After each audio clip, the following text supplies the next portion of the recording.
Hello అండి, నమస్తే. అందరు బాగున్నారా? నేను మీ శైలజ. మనం గుమ్మడి వీరేంద్రనాథ్ గారు రచించిన సుమధురం నుంచి ఇంటికి వస్తుంటే కాలేజీలో తనతో పాటు చదివిన వినీత అనే అమ్మాయి కనిపించింది మృదులకు.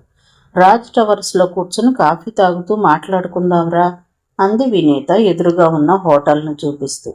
రెస్టారెంట్లో ఓ మూలగా ఉన్న టేబుల్ దగ్గర కూర్చున్నారు స్నేహితురాళ్ళిద్దరు. చెప్పు, ఎలా ఉన్నావు పిల్లలా అడిగింది మృదుల. ఒక పాప. నువ్వు హైదరాబాదులో కదూ ఉంటోంది, ఇక్కడికి ఎప్పుడొచ్చావు? నేనిక్కడ పోలీస్ కమిషనర్ ఆఫీస్లో జాబ్ చేస్తున్నాను. అవునా, ఎన్నాళ్ళ నుండి? నాకు అసలు ఫోన్ అన్నా చేయలేదే. సరిగ్గా అప్పుడు ఆ హోటల్లోకి ఒక వ్యక్తి ప్రవేశించాడు. వినీతతో మాట్లాడుతూనే యథాలాపంగా అతని వైపు చూసింది మృదుల. తెల్లగా పొడుగ్గా ఉన్నాడతను. బాగా కొనదేలిన ముక్కు, పల్చని చెంపలు, ముందుకొచ్చి నుదుటి మీద పడుతున్న జుట్టుతో అందంగా ఉన్నాడతను. చిత్రంగా ఆ వ్యక్తి నేరుగా వచ్చి వీళ్ళిద్దరికి ఎదురుగా కూర్చున్నాడు. అప్పుడు గాని గుర్తించలేదు వాళ్ళు. మిగతా టేబుల్స్ ఏమీ ఖాళీగా లేవన్న సంగతి. అతను ఎందుకో మృదుల వైపే చూస్తున్నాడు. దాన్ని మృదుల గమనించి తల తిప్పేసుకుంది. వెయిటర్ వచ్చాడు. 2 కాఫీ చెప్పింది మృదుల. నాకు కూడా ఓ కాఫీ అన్నాడు ఆ వ్యక్తి తన సహజ సిద్ధమైన గొంతుని మార్చి. ఎవరో అపరిచిత వ్యక్తి తమకి ఎదురుగా కూర్చున్నాడన్న బెరుకుతో కొద్దిసేపు వాళ్ళిద్దరూ ఏమీ మాట్లాడలేదు. ఇంతలో ఆ వ్యక్తి ఉన్నట్టుండి తన రిస్ట్ వాచ్ని చెవి కానించుకుని ఏదో వింటున్నవాడిలా ఆహా అలాగా అంటూ దాంతో మాట్లాడటం మొదలుపెట్టాడు. మృదుల, వినీతలు వింతగా చూస్తున్నారు అతను అలా చేయడాన్ని. అతను మాత్రం మృదుల వైపే చూస్తున్నాడు మాటిమాటికి. ఓకే, తప్పకుండా. అతను వాచ్తో మాట్లాడుతున్నాడు.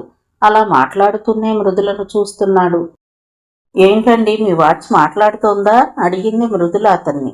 అతని ప్రవర్తన వింతగా అనిపించి, అవునండి, చాలా చక్కగా మాట్లాడుతుంది అన్నాడు అతను. ఏం వింటున్నారు? ఇది కొత్త హైటెక్ వాచ్ అండి అతను జవాబు చెప్పాడు. మృదుల కళ్ళల్లోకి చూడడం మాత్రం ఆపకుండా. ఆల్ఫాబెన్స్ ఉపయోగించి నాతో మాట్లాడుతుంది అది. వినేత నవ్వుకుంటోంది. ఇప్పుడు ఏం చెప్తోంది అది మీతో? మృదుల అడిగింది. ఏం చెప్తోందంటే అని క్షణం ఆగి, నాతో మీరు ప్రేమలో పడిపోతారని చెప్తోంది.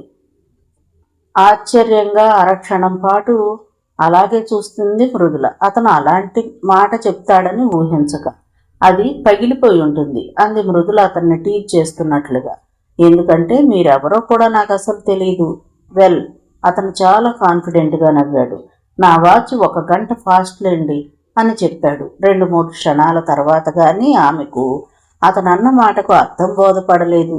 విశాలమైన కళ్ళతో ఆశ్చర్యపడి చూస్తోంది వినీత కూడా. అతను మరెవరో కాదు, మరో రూపంలో ఉన్న తన భర్త మధుకరే అని గుర్తించే అవకాశం అసలేమాత్రం లేదు మృదులకి. రాత్రి 9 గంటలకి గదిలో పడుకుని వారపత్రిక తిరగవేస్తోంది మృదుల. మీ ఆత్మవిశ్వాసం పెంపొందించుకోండి అన్న హెడ్డింగ్తో ఓ వ్యాసం కనిపించింది. అందులో అనుకోకుండా ఆమెకు ఆ సాయంత్రం రెస్టారెంట్లో కనిపించిన అబ్బాయి గుర్తొచ్చాడు. ఏంటండి, మీ వాచ్ మాట్లాడుతోందా అని అనవసరంగా అతన్ని కదిపింది తాను. ఎందుకు అతను అలా తన వంకే చూస్తున్నాడు? అతని మీద అతనికి ఎంత ఆత్మవిశ్వాసం! అంతదాకా తానెవరో తెలియకపోయినా 1 గంట గడిచేసరికి నా గురించి తెలుసుకుంటారు, పరిచయం పెరుగుతుంది. ఇక అప్పుడు ఎలాగూ నా ప్రేమలో పడక మానరు అన్న అర్థం వచ్చేలా నా వాచ్ 1 గంట ఫాస్ట్ అని అతను అన్న మాట గుర్తొస్తుంది. అంత ధైర్యంగా ఎలా చెప్పాడు? అతనికి ఎక్కడిది ఆ ఆత్మవిశ్వాసం? పత్రికలో ఆ వ్యాసం చదువుతున్నంతసేపు అతనే మనసులో మెదులుతున్నాడన్న సంగతి మృదుల గుర్తించింది. ఆఫీసులో దీక్షగా పనిచేసుకుంటుంటే ఫోన్ మోగింది. వేస్తున్న స్కెచ్ని ఆపి రిసీవర్ చెవి కానించి హలో అంది మృదుల. Hi, good morning. ఎవరు? నేనండి, మిస్టర్ కాన్ఫిడెన్స్ని. ఆ గొంతు గుర్తొచ్చింది. రాజ్ టవర్ రెస్టారెంట్లో కలిసిన వ్యక్తి. నేను ఇక్కడ ఉంటానని మీకెవరు చెప్పారు? సీరియస్గా అడిగింది మృదుల. ప్రేమ. వాట్? I love you. చూడండి మిస్టర్, నా పేరు శ్రీరామ్. రామ్ అంటారు అందరూ. శ్రీరామో శ్రీకృష్ణో. ఫోన్ పెట్టేయండి. ప్రియం వీక్లీలో మీరు రాసిన కథ చదివాను, చాలా బాగుంది. అది చెప్తామనే ఫోన్ చేశాను. సో నా విషయాలు చాలా సేకరించారన్నమాట. ఆమెకు కోపం వస్తుంది. కానీ కథ చివరిలో ఆ రాస్కల్కి ఏదో ఒక శిక్ష వేసినట్లయితే ఇంకా బాగుండేది. ఎందుకంటే అన్యాయంగా భార్య మనసు కష్టపెట్టిన వాడికి శిక్ష పడి తీరాలి. అతను తన కథను బాగా ఆకలింపు చేసుకుని మాట్లాడుతున్నాడని అర్థమైంది మృదులకు. జీవిత భాగస్వామిని చులకన చేసి మాట్లాడుతూ ఆమె ఆలోచనల్ని అభిరుచుల్ని అగౌరవపరిచే మగవాళ్ళు కాదు, అసలు మనుషులే కారు నా దృష్టిలో. అందుకే మీ కథలో ఆ రోగ్కి తగిన శాస్త్ర జరిగితే బాగుండుననిపించింది. నా కథ మీద మీ కామెంట్కి థ్యాంక్స్. ఇక పెట్టేస్తారా? అలాగే, మరోసారి ఐ లవ్ యూ.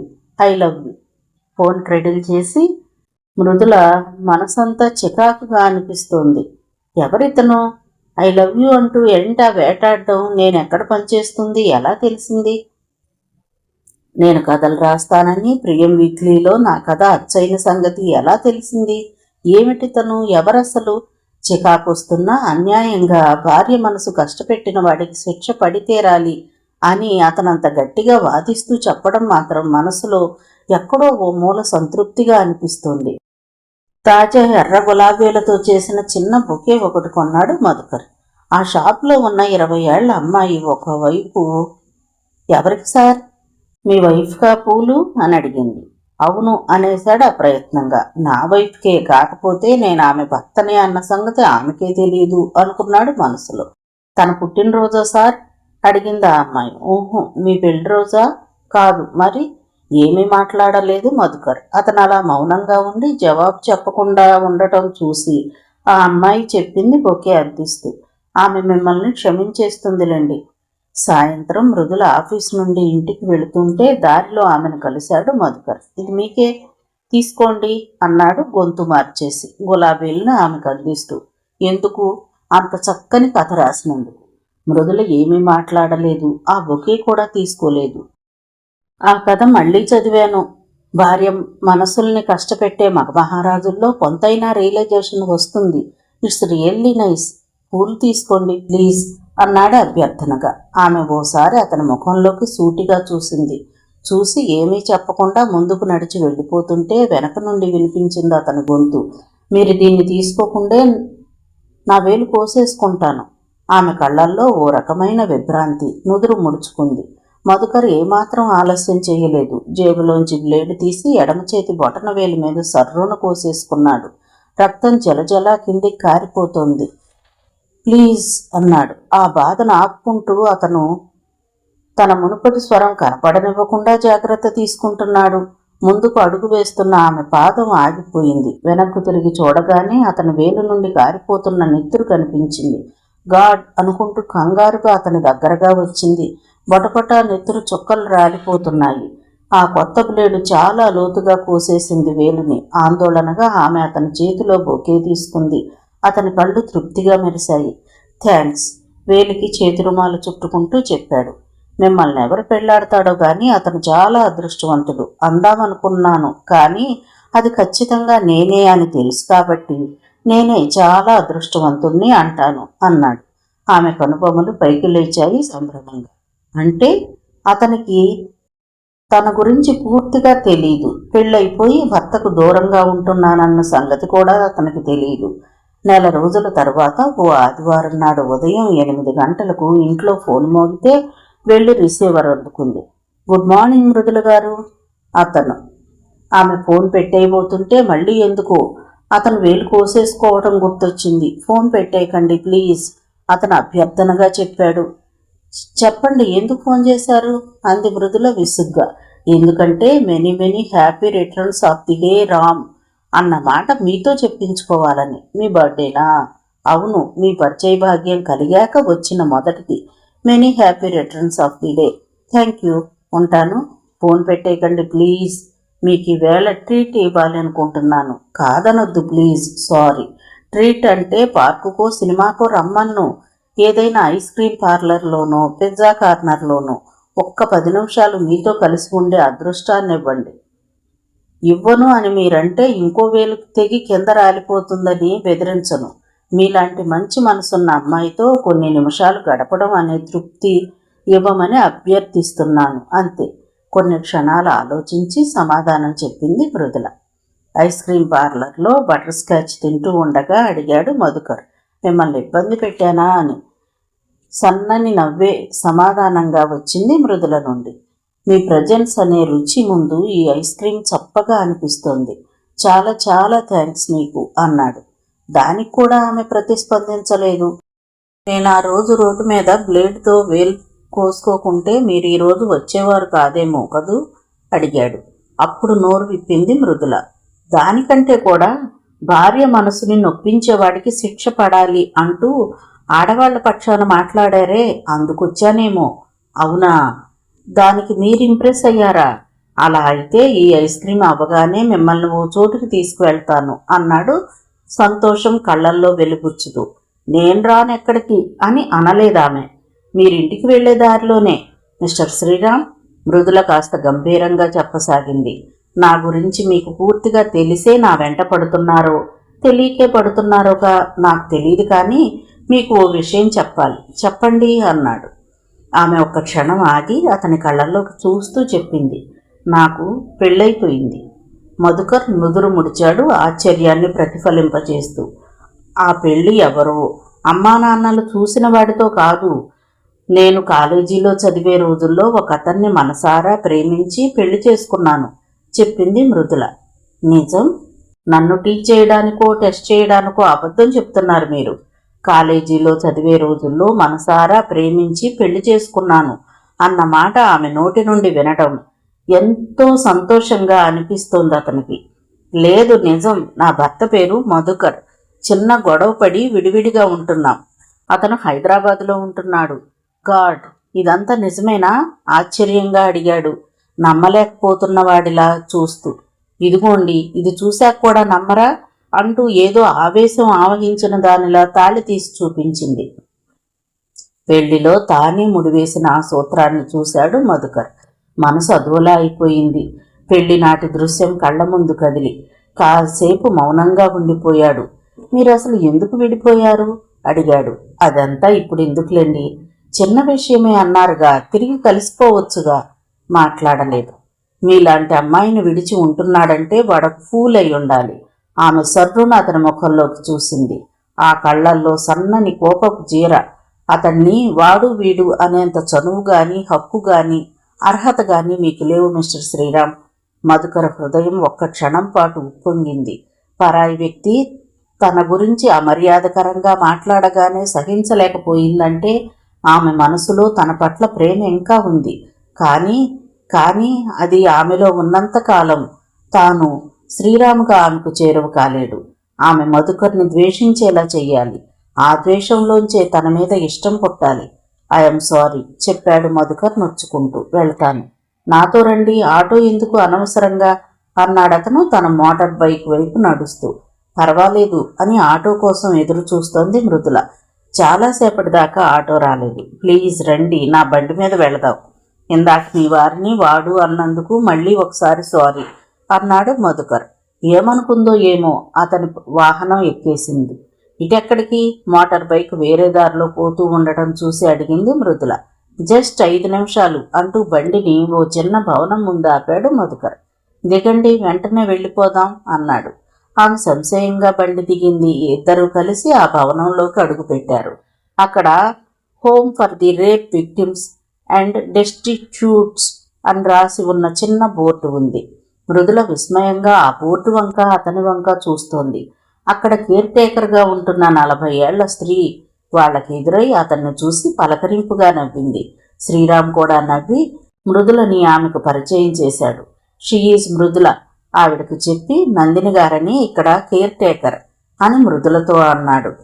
రండి మేడం అంటూ వాళ్ళిద్దరినీ లోపలికి తీసుకువెళ్ళింది నందిని. నేను ఇక్కడ వాలంటీర్గా చేస్తున్నానండి చెప్పాడు మధుకర్. కట్టుకున్న భర్త ఆదరణ కరువై ఒంటరిగా ఉంటున్న వాళ్ళు, మగాడు ప్రేమ ముసుగులో చేసే వంచనకు బలైపోయి నిస్సహాయులైపోయిన ఆడవాళ్లు, పిల్లలు, ప్రమాదాల్లో భర్తను పోగొట్టుకుని ఏ ఆధారమూ లేని నిర్భాగ్యులు దాదాపు 120 మంది ఉన్నారిక్కడ చెప్పాడు మధుకర్. కుట్లు అల్లికలు లాంటి చేతి పనుల్లో శిక్షణిచ్చి ఎవరికి వారు సెల్ఫ్ రిలయంట్గా మారేలా చేస్తారిక్కడ. అతను చెప్తున్నది ఆసక్తిగా వింటోంది మృదుల.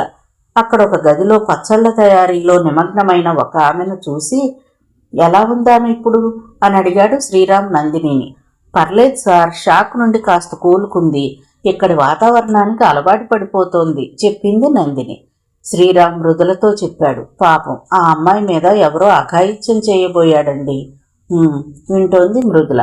ప్రతిఘటించి వాడి నుండి తప్పించుకుంది ఎలాగో. కానీ ఆమె భర్త మాత్రం వాడు నిజంగా ఏమీ చేయకుండా వదిలేశాడా? నిజం చెప్పు, అసలు రేప్ చేయించుకోవడం కూడా థ్రిల్లేనంటగా అంటూ చాలా అసహ్యంగా మాట్లాడి ఆమెను వేధిస్తూ ఉండేవాడు. ఆమె మౌనంగా భరిస్తూ ఉండేది. చానాళ్ళు అలాగే సాగింది. ఒకరోజు బాగా తాగొచ్చి ఏదేదో వాగి ఎవడితోనో రేప్ చేయించుకున్న దానివి, నువ్వు నాకు అక్కర్లేదు పొమ్మని బాగా కొట్టి ఇంట్లోంచి గెంటేశాడు. అప్పుడు స్వచ్ఛంద సంస్థలో తలదాచుకుంటోంది ఇక్కడ. మృదులకు శ్రీరామ్ మీద అభిప్రాయం ఒక్కసారిగా మారిపోయింది. అతని పట్ల గౌరవభావం మొదలైంది. ఆ గదిలోనే ఓ మూల కూర్చుని దిగులుగా చూస్తున్న మరో అమ్మాయిని చూపించి చెప్పాడతను. ఈమె భర్త, 2 పిల్లలు ఆటో యాక్సిడెంట్లో చనిపోయారు. ఆ ఆటోలో తాను ఉంది. అయినా దైవికంగా ఆమెకేమీ కాలేదు. ఒక్క రోజులో ఎవ్వరూ లేని అనాథగా మిగిలిపోయింది. ఇలాంటి వాళ్లకి చేయూతనివ్వటమే కాకుండా జీవితం పట్ల ఆసక్తిని పెంచేలా కఠిన వాస్తవాలను అధిగమిస్తూ బ్రతుకు కొనసాగించడం ఎలాగో తెలియచెప్పే కౌన్సిలింగ్ క్లాసులు జరుగుతాయి ఇక్కడ. మృదుల ఆశ్చర్యంగా వింటోంది.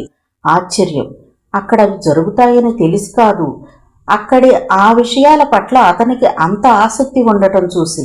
రండి, మృదులతో చెప్పాడు అతను. ఆ సంస్థ తాలూకు అడ్మినిస్ట్రేటివ్ ఆఫీస్ గదివైపు నడుస్తూ. అక్కడికి వెళ్ళాక జేబులోంచి చెక్ బుక్ తీసి అందులోంచి ముందే రాసి ఉంచిన ఒక లీఫ్ చింపి, అది మీ చేతుల మీదుగా ఇవ్వండి మృదుల గారు అన్నాడు. అక్కడికి ఒక అధికారికి అందించింది మృదుల చెక్ని. 1 lakh విరాళం. నా పుట్టినరోజు నాడు మీ చేతుల మీదుగా ఈ హోమ్కి ఇవ్వడం నాకు చాలా సంతోషంగా ఉంది చెప్పాడు. మృదుల శ్రీరామ్ వైపు అబ్బురంతో చూస్తూ ఉండిపోయింది. గదిలో ఒంటరిగా ఉన్నాడు మధుకర్. అతని చేతిలో వాళ్ల పెళ్లి ఆల్బమ్ ఉంది. ఆ ఫోటోల్లో పెళ్లి బట్టల్లో దగదగలాడిపోతున్న మృదులనే చూస్తున్నాడు చాలాసేపటి నుండి. తనకామె చేరువవ్వాలంటే మధుకర్ని ద్వేషించాలి. ఒక స్థాయి దాటి ఎక్కువగా అతన్ని ద్వేషించే అవకాశం లేదు ఆమెకు. ఆ ద్వేషభావం పెరగకపోతే తనకు దగ్గరవ్వటం అసాధ్యం. ఆలోచిస్తూనే మొబైల్ ఫోన్ చేతిలోకి తీసుకున్నాడు. మృదుల నంబర్ నొక్కాడు. హలో అన్నాడు అచ్చం తన పాత గొంతుతో. హలో అంది మృదుల. ఆమె వెంటనే గుర్తించేసింది అది తన భర్త స్వరం అని. ఎలా ఉన్నారు మేడం, గుర్తుపట్టారా అసలు? నేను మీ మాజీ మొగుణ్ణి. మీరెలా ఉన్నారు? మీ పుణ్యమా అని బానే ఉన్నాను. బిజినెస్ డే బై డే పెరుగుతోంది. టర్నోవర్ కోట్లలోకి దూసుకుపోతోంది. మీ అహంభావం దయ, వీలైనంత కటువుగా వ్యంగ్యంగా చెప్పాడు. అసలు మీరు నన్ను గుర్తుపట్టరేమో అనుకున్నాను. ఎందుకంటే కొత్త బాయ్ ఫ్రెండ్ దొరికినట్టున్నాడుగా మీకు. బాగా ఎంజాయ్ చేస్తున్నట్టున్నారు. ఆ మైకంలో నా గొంతు మర్చిపోయి ఉంటావేమో అనుకున్నాను. మర్యాదగా మాట్లాడండి. అతని గురించా? ఓ, అప్పుడే ఇద్దరి మధ్య అంత అనుబంధం చిగురులేసిందా? నేను నిన్ను గమనిస్తూనే ఉన్నాను. కోపం తెచ్చుకోకు. బట్ వాడి పేరేంటి? శ్రీరామ్ కదూ? బానే ఉన్నాడు. ఏ పతివ్రత అయినా అవకాశం దొరికేంతవరకే. నీకిక ఇప్పుడు మంచి అవకాశం దొరికింది. బాగా ఎంజాయ్ చేయి. మిస్టర్ మధుకర్, ఎందుకంత కోపం నీకు? వాడి మీద మనసు మళ్ళడం లేదా? నిజం చెప్పు. వాడు పెళ్లి చేసుకుంటానని ప్రపోజ్ చేస్తే తప్పకుండా ఓకే అనేస్తావు, నాకు తెలుసు. అసలు నీకు అంతకు ముందే పెళ్ళయిందన్న సంగతి కూడా వాడికి చెప్పవేమో. నా మీద పంతం కోసమైనా నువ్వు వాడితో తిరుగుతావు. అయినా నాకేమీ అభ్యంతరం లేదులే. ప్రతి దానిలో సమభావం అంటూ వాదిస్తావుగా. ఓ పక్క నేను నయనతో ఎంజాయ్ చేస్తుంటే నువ్వు మాత్రం ఎందుకు ఖాళీగా ఉండాలి? సమానత్వం అనిపించుకోదుగా అది. ఆమె వినలేనట్లు ధబీమని ఫోన్ పెట్టేసింది. ఆ మాటలు ఆమె మనసును తూట్లు పొడుస్తున్నాయి. కన్నీళ్లు కారిపోతున్నాయి. కోపాన్ని నటిస్తూ ఉద్దేశపూర్వకంగా మృదుల గురించి చెడుగా మాట్లాడటం ఎంత బాధాకరమో మధుకర్కి అర్థమవుతోంది. అలా అంత అసభ్యంగా మాట్లాడుతున్నప్పుడు లోపల ఎన్ని నరాలు చిట్లిపోయాయో అతనికే తెలియదు. కళ్ళు వర్షిస్తున్నాయి. అతనిలో మార్పు ఎంత తారాస్థాయికి ఎగిసిందంటే ఈ ప్రక్రియలో అనవసరంగా నయన గురించి చెడ్డగా మాట్లాడవలసి వచ్చినందుకు కూడా అతను విపరీతంగా చెల్లించిపోతున్నాడు. అతని కంటి చెమ్మ చెంపల మీదికి ఉరుకుతోంది. ఒక్క మాట అడుగుతాను, చెప్తారా జవాబు? అడిగింది మృదుల శ్రీరామ్ని 3 రోజుల తర్వాత అతడు ఆమెను కలిసినప్పుడు. 4వ అంతస్తులో ఉన్న ఒక రూఫ్ గార్డెన్ రెస్టారెంట్లో కూర్చుని ఉన్నారిద్దరు. అతనితో సీరియస్గా మాట్లాడాలనే బయటికి ఎక్కడికైనా వెళ్ళి మాట్లాడుకుందాం అని అతను అడగగానే వచ్చింది. ఏంటి, అడిగాడు మధుకర్. నాకు పెళ్ళయిందని, భర్త ఉన్నాడని చెప్పాక కూడా మీరెందుకు నాతో స్నేహం పెంచుకోవాలనుకుంటున్నారు? అతను ఒక క్షణం ఆలోచించాడు. చాలా సింపుల్ ఆన్సర్ అండి దానికి. I love you. మీతో పెంచుకోవాలనుకుంటోంది, పంచుకోవాలనుకుంటోంది స్నేహమే కాదు, ప్రేమ కూడా. ఆమె విచిత్రంగా చూసింది అతన్ని. కానీ నేను మిమ్మల్ని ప్రేమించడం లేదు, ప్రేమించలేను. నో, ప్రేమిస్తున్నారు, ప్రేమించగలరు. I have that confidence. Railing పక్కగా ఉన్న టేబుల్ దగ్గర కూర్చోవడంతో కింద రోడ్డు మీద వెళ్తున్న వాహనాలు కనిపిస్తున్నాయి. పక్కకు తిరిగి చూస్తే, మీరిలా మూర్ఖంగా మాట్లాడి ఆ రోజు రేప్ విక్టిమ్స్ రీహాబిలేషన్స్ హోమ్ దగ్గర మీ మీద ఏర్పడిన సదభిప్రాయాన్ని పోగొట్టుకుంటున్నారు మిస్టర్ శ్రీరామ్. ప్రేమించడం, ప్రేమిస్తున్నట్లు తెలియచెప్పడం తప్పవుతుందా అండి? అరే మళ్ళీ అదే. ఐఎమ్ మ్యారీడ్ ఉమెన్, కాలేజ్ గర్ల్ని కాదు. Why don't you understand that? మీకు పెళ్ళైపోయినంత మాత్రాన నన్ను ప్రేమించొద్దంటారా? That's impossible. అలాగే మీకు ముందే పెళ్ళైపోయినంత మాత్రాన నన్ను మళ్ళీ ప్రేమించకుండా ఉండటం కూడా అంతే అసాధ్యం. మీకు పిచ్చి ముదిరిపోయింది. ఎస్, బాగా. అసలు నా మీద, నా ప్రేమ మీద నమ్మకం కుదరాలంటే నేనేం చెయ్యాలంటారు? చెస్ట్ ఓపెన్ చేసి గుండె చూపించనా? ఇక్కడి నుండి కిందికి దూకి ప్రాణాలు తీసేసుకోనా? లేక ఆంధ్రప్రదేశ్ పత్తి రైతులకు లాగా ఏ నొవ్వకరానో ఎండునో తాగనా? చెప్పండి. మృదుల ఏమీ మాట్లాడలేదు. సరే అయితే, ఈ రెస్టారెంట్లో పురుగు మందు దొరకడం కష్టం. నా గుండె చీల్చి చూపించడానికి పదునైన కత్తి లేదు, కాబట్టి కిందికి దూకేస్తాను, నవ్వుతూనే అంటున్నాడు మధుకర్. మృదులకు లోపలంతా గజిబిజిగా గందరగోళంగా ఉంది. అతనిది అమాయకత్వమో మూర్ఖత్వమో తెలియకుండా ఉంది. అతను లేచాడు. లేచి రైలింగ్ వైపు నడిచాడు. సడన్ గా గుర్తొచ్చింది ఆమెకు అతను అంతకు ముందు ఒకసారి రోడ్డు మీదే వేలు కోసేసుకోవడం. చటుక్కున లేచి రైలింగ్ వైపు చూసింది. ఆమె కళ్ళలో భయం. అక్కడ అతను లేడు. 4వ అంతస్తు రూఫ్ నుండి కిందికి దూకేశాడు. ఆమె గుండె అనూహ్యమైన వేగంతో కొట్టుకుంటోంది. ఊపిరి బెగబట్టి రైలింగ్ మీద చేతులాంచి వంగి కిందకు చూసింది. ఆమె కళ్ళు భయాందోళనతో పెద్దగా అయ్యాయి. శ్రీరామ్ శరీరం గాల్లో కిందికి జారిపోతూ పడిపోతున్న దృశ్యం క్షణంసేపు కనిపించింది. నో అన్న అరుపుకి అక్కడ రెస్టారెంట్లో వాళ్ళు అదిరిపడి ఆమె వైపు పరిగెత్తారు గాబరాగా. డోర్నకల్ రోడ్లో ఉన్న మల్టీ స్పెషాలిటీ ఆసుపత్రి అది. బెడ్ మీద ఉంది మధుకర్ శరీరం. 2 డాక్టర్లు అటెండ్ అవుతున్నారు ట్రామా కేర్ యూనిట్లో. 2 కాళ్ళు ఫ్రాక్చర్ అయ్యాయి. తలకు లోతైన గాయం. అప్పుడు కూడా అతను స్పృహ కోల్పోలేదు. డాక్టర్లు, నర్సులు హడావుడి పడుతూ చికిత్స చేస్తుంటే తన గురించి కానీ, తనకేమైందని కానీ కొంచెం కూడా ఆలోచించలేదు అతను. తలలో నుంచి కారిన రక్తం కనురెప్పల మీద కారి గడ్డకట్టి ఉండటంతో కళ్ళు తెరవటం కష్టంగా ఉంది. అయినా సరే బలవంతంగా కనురెప్పలెత్తి చూస్తున్నాడు. మృదుల ఎక్కడుందోనని. నర్సు స్టెరిలైజ్డ్ క్లాత్తో కంటి మీద ఉన్న రక్తాన్ని తుడుస్తోంది. 10 నిమిషాల తర్వాత అతను మీకేమవుతారు? డాక్టర్ అడిగాడు మృదులని. మృదులకు వెంటనే ఏం చెప్పాలో తోచనట్లు ఒక్క క్షణం ఆలోచించి ఫ్రెండ్ అంది. ఆమె సమాధానం మధుకర్ చెవికి వినిపించింది. అతని కళ్ళల్లో అదో రకమైన అస్పష్టమైన బాధ. రెస్టారెంట్ రూఫ్ టాప్ నుండి రోడ్డు మీదకి దూకేయడంతో తగిలిన గాయాల తాలూకు బాధ కాదు. డాక్టర్ మృదులతో చెప్తున్నప్పుడు సరిగ్గా ఆ సమయంలో వరిగడ్డి వేసుకెళ్తున్న ట్రాక్టర్ రోడ్డు మీద నుండి వెళుతూ ఉండటంతో యాదృచ్ఛికంగా జరక్కుంటే ముక్కలు ముక్కలైపోయి ఉండేవాడతను. లక్కీ, ప్రాణాపాయం ఏం లేదు. ప్రిస్క్రిప్షన్ రాసి ఆమెకు అందించాడు డాక్టర్. డాక్టర్స్, నర్సులకి ఏ మాత్రలు ఎప్పుడెప్పుడు వేయాలో చెప్పి అక్కడి నుండి వెళ్ళిపోయాక మధుకర్ బెడ్ దగ్గరకు వెళ్ళింది మృదుల. అతని ముఖంలోకి చూసింది. అతని పెదవులు చిరునవ్వు నవ్వుతున్నాయి. మిస్టర్ శ్రీరామ్, ఆమె అడిగింది. మీ వాళ్ళ ఫోన్ నంబర్ చెప్పండి, విషయం తెలియజేస్తాను. అతను ఒకసారి నిర్వికారంగా ఆమె వైపు చూశాడు. నాకున్నది, నా అనుకున్నది నువ్వే మృదుల అనుకున్నాడు లోపల. వద్దులేండి, నాకెవరూ లేరు అన్నాడు. ఎందుకో అతని కళ్ళలో సన్నని చెమ్మ ఊరింది ఆ మాట అంటున్నప్పుడు. కొద్దిసేపు నిశ్శబ్దంగా ఉండిపోయింది మృదుల. తన వైపే తదేకంగా చూస్తున్న అతన్ని అడిగింది. ఎందుకండి, ఎందుకింత పిచ్చి పని చేశారు? సారీ, అతను చెప్పాడు. నిజంగా నాకు తెలీదు. అప్పుడే గడ్డి లారీ వెళ్తున్న సంగతి. అలాంటి స్థితిలో కూడా అతను అలా మాట్లాడటం చూసి ఎడవాలో నవ్వాలో తెలియలేదు మృదులకి. లారీ కాదు, ట్రాక్టర్ అంది. ఏదో ఒకటి సరిగ్గా అప్పుడే గురి చూసి రావాలా? అయినా మీ ప్రేమ జయించటం ముందు ప్రాణం ఒక లెక్క కాదు నాకు. మిసెస్ మృదుల, మృదుల హాస్పిటల్ నుండి వెళ్లిన గంటకి మధుకర్ మొబైల్ తీసి మృదుల ఇంటి నంబర్ నొక్కాడు. తానే లైన్లోకి వచ్చింది. హలో శ్రీమతి, మాజీవిలే. అది తన భర్త మధుకర్ గొంతని గుర్తించింది. మాజీ శ్రీమతివి అవడంతో గుండెలో కలుక్కుమంది. ఎందుకు చేశారు ఫోన్ అడిగింది. ఏం మృదుల, కోపం పోలేదా నా మీద అని ఒక్క మాట అంటాడేమో అని ఎదురు చూస్తోంది ఆమె హృదయం. కానీ అతను ఇంకా ఇంకా దారుణంగా, వ్యంగ్యంగా, తృణీకార భావంతో మాట్లాడుతున్నాడు. నీ సరికొత్త ప్రియుడు ఎలా ఉన్నాడో తెలుసుకుందామని కాదులే. వాడి క్రేజులో పడి నీ ఓల్డ్ ప్రియుణ్ణి, మాజీ మొగుడిని మర్చిపోయావో లేదోనని. మాజీ అనే మాట కావాలనే స్ట్రెస్ చేస్తున్నాడు. హాస్పిటల్ బెడ్ మీద నుండి మాట్లాడుతున్న మధుకర్ తన అసలు గొంతుతో, మీరు మారతారని ఎక్స్పెక్ట్ చేయడం చాలా చాలా పెద్ద మిస్కాలిక్యులేషన్ అవుతుంది అంది మృదుల. నాకు తెలుసులే సతీపణి, నా మీదున్న ఈ కోపమే నిన్ను వాడికి ఇంకా దగ్గర చేస్తుందని. నాకు అసలు ఫోన్ చేయకండి మీరు. అసలు మీ ధోరణి ఇలాగే ఉండేటట్లయితే. రేపు నేను యూఎస్ వెళుతున్నాను నా కంపెనీ పని మీద. 2 నెలలు అక్కడే ఉంటాను. నేను తిరిగి వచ్చేసరికి వాడితో నువ్వు పూర్తిగా కమిట్ అయిపోయి ఉంటావులే. నాకు తెలుసది. కమిట్ అయిపోయావు అనే మాట అసభ్యకరమైన అర్థం వచ్చేలా ఒత్తి పలికాడు. లోపలి గుండెల్లో అగ్నిపర్వతాలు బద్దలయ్యే వేదనని అణుచుకుని.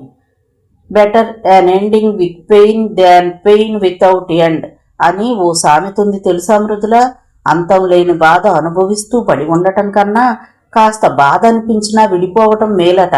ఇలాంటి సూత్రాలు నీలాంటి స్త్రీవాదులకి, నాలాంటి మగ అహంభావికి చెప్పాల్సిన పని లేదనుకో. నీకలా అనిపించకపోయినా నాకు మాత్రం అలాగే అనిపిస్తోంది. ఇక మన రిలేషన్ ఇక్కడితో కట్ చేద్దాం. రేపు వాడిని రెండో పెళ్లి చేసుకోవడానికి ఏ అవాంతరము ఉండకూడదంటే విడాకులు తీసుకోవడం ఉత్తమం అన్న ఆలోచన నీలో ఉందని నాకు తెలుసు. ఆమె కళ్లల్లో గబుక్కున కన్నీళ్లు వచ్చేశాయి. చేతిలో ఫోను వణుకుతోంది. అతను మళ్లీ చెప్పాడు. అప్పుడు నా ముఖం చూడాలంటే అసహ్యం వేస్తుందన్నావు కదూ. ఈ కొత్త ఫ్రెండ్ ముఖం చూడాలంటే ఏం వేస్తోందమ్మా? ప్రేమ వేస్తోందా? మోహం వేస్తోందా? చిచ్చి, మీరిక మారరు. మీ ముఖం చూడాలంటేనే అసహ్యం వేయడం కాదు, మీ గొంతు వినాలన్న కంపరం పుడుతోంది. I hate you.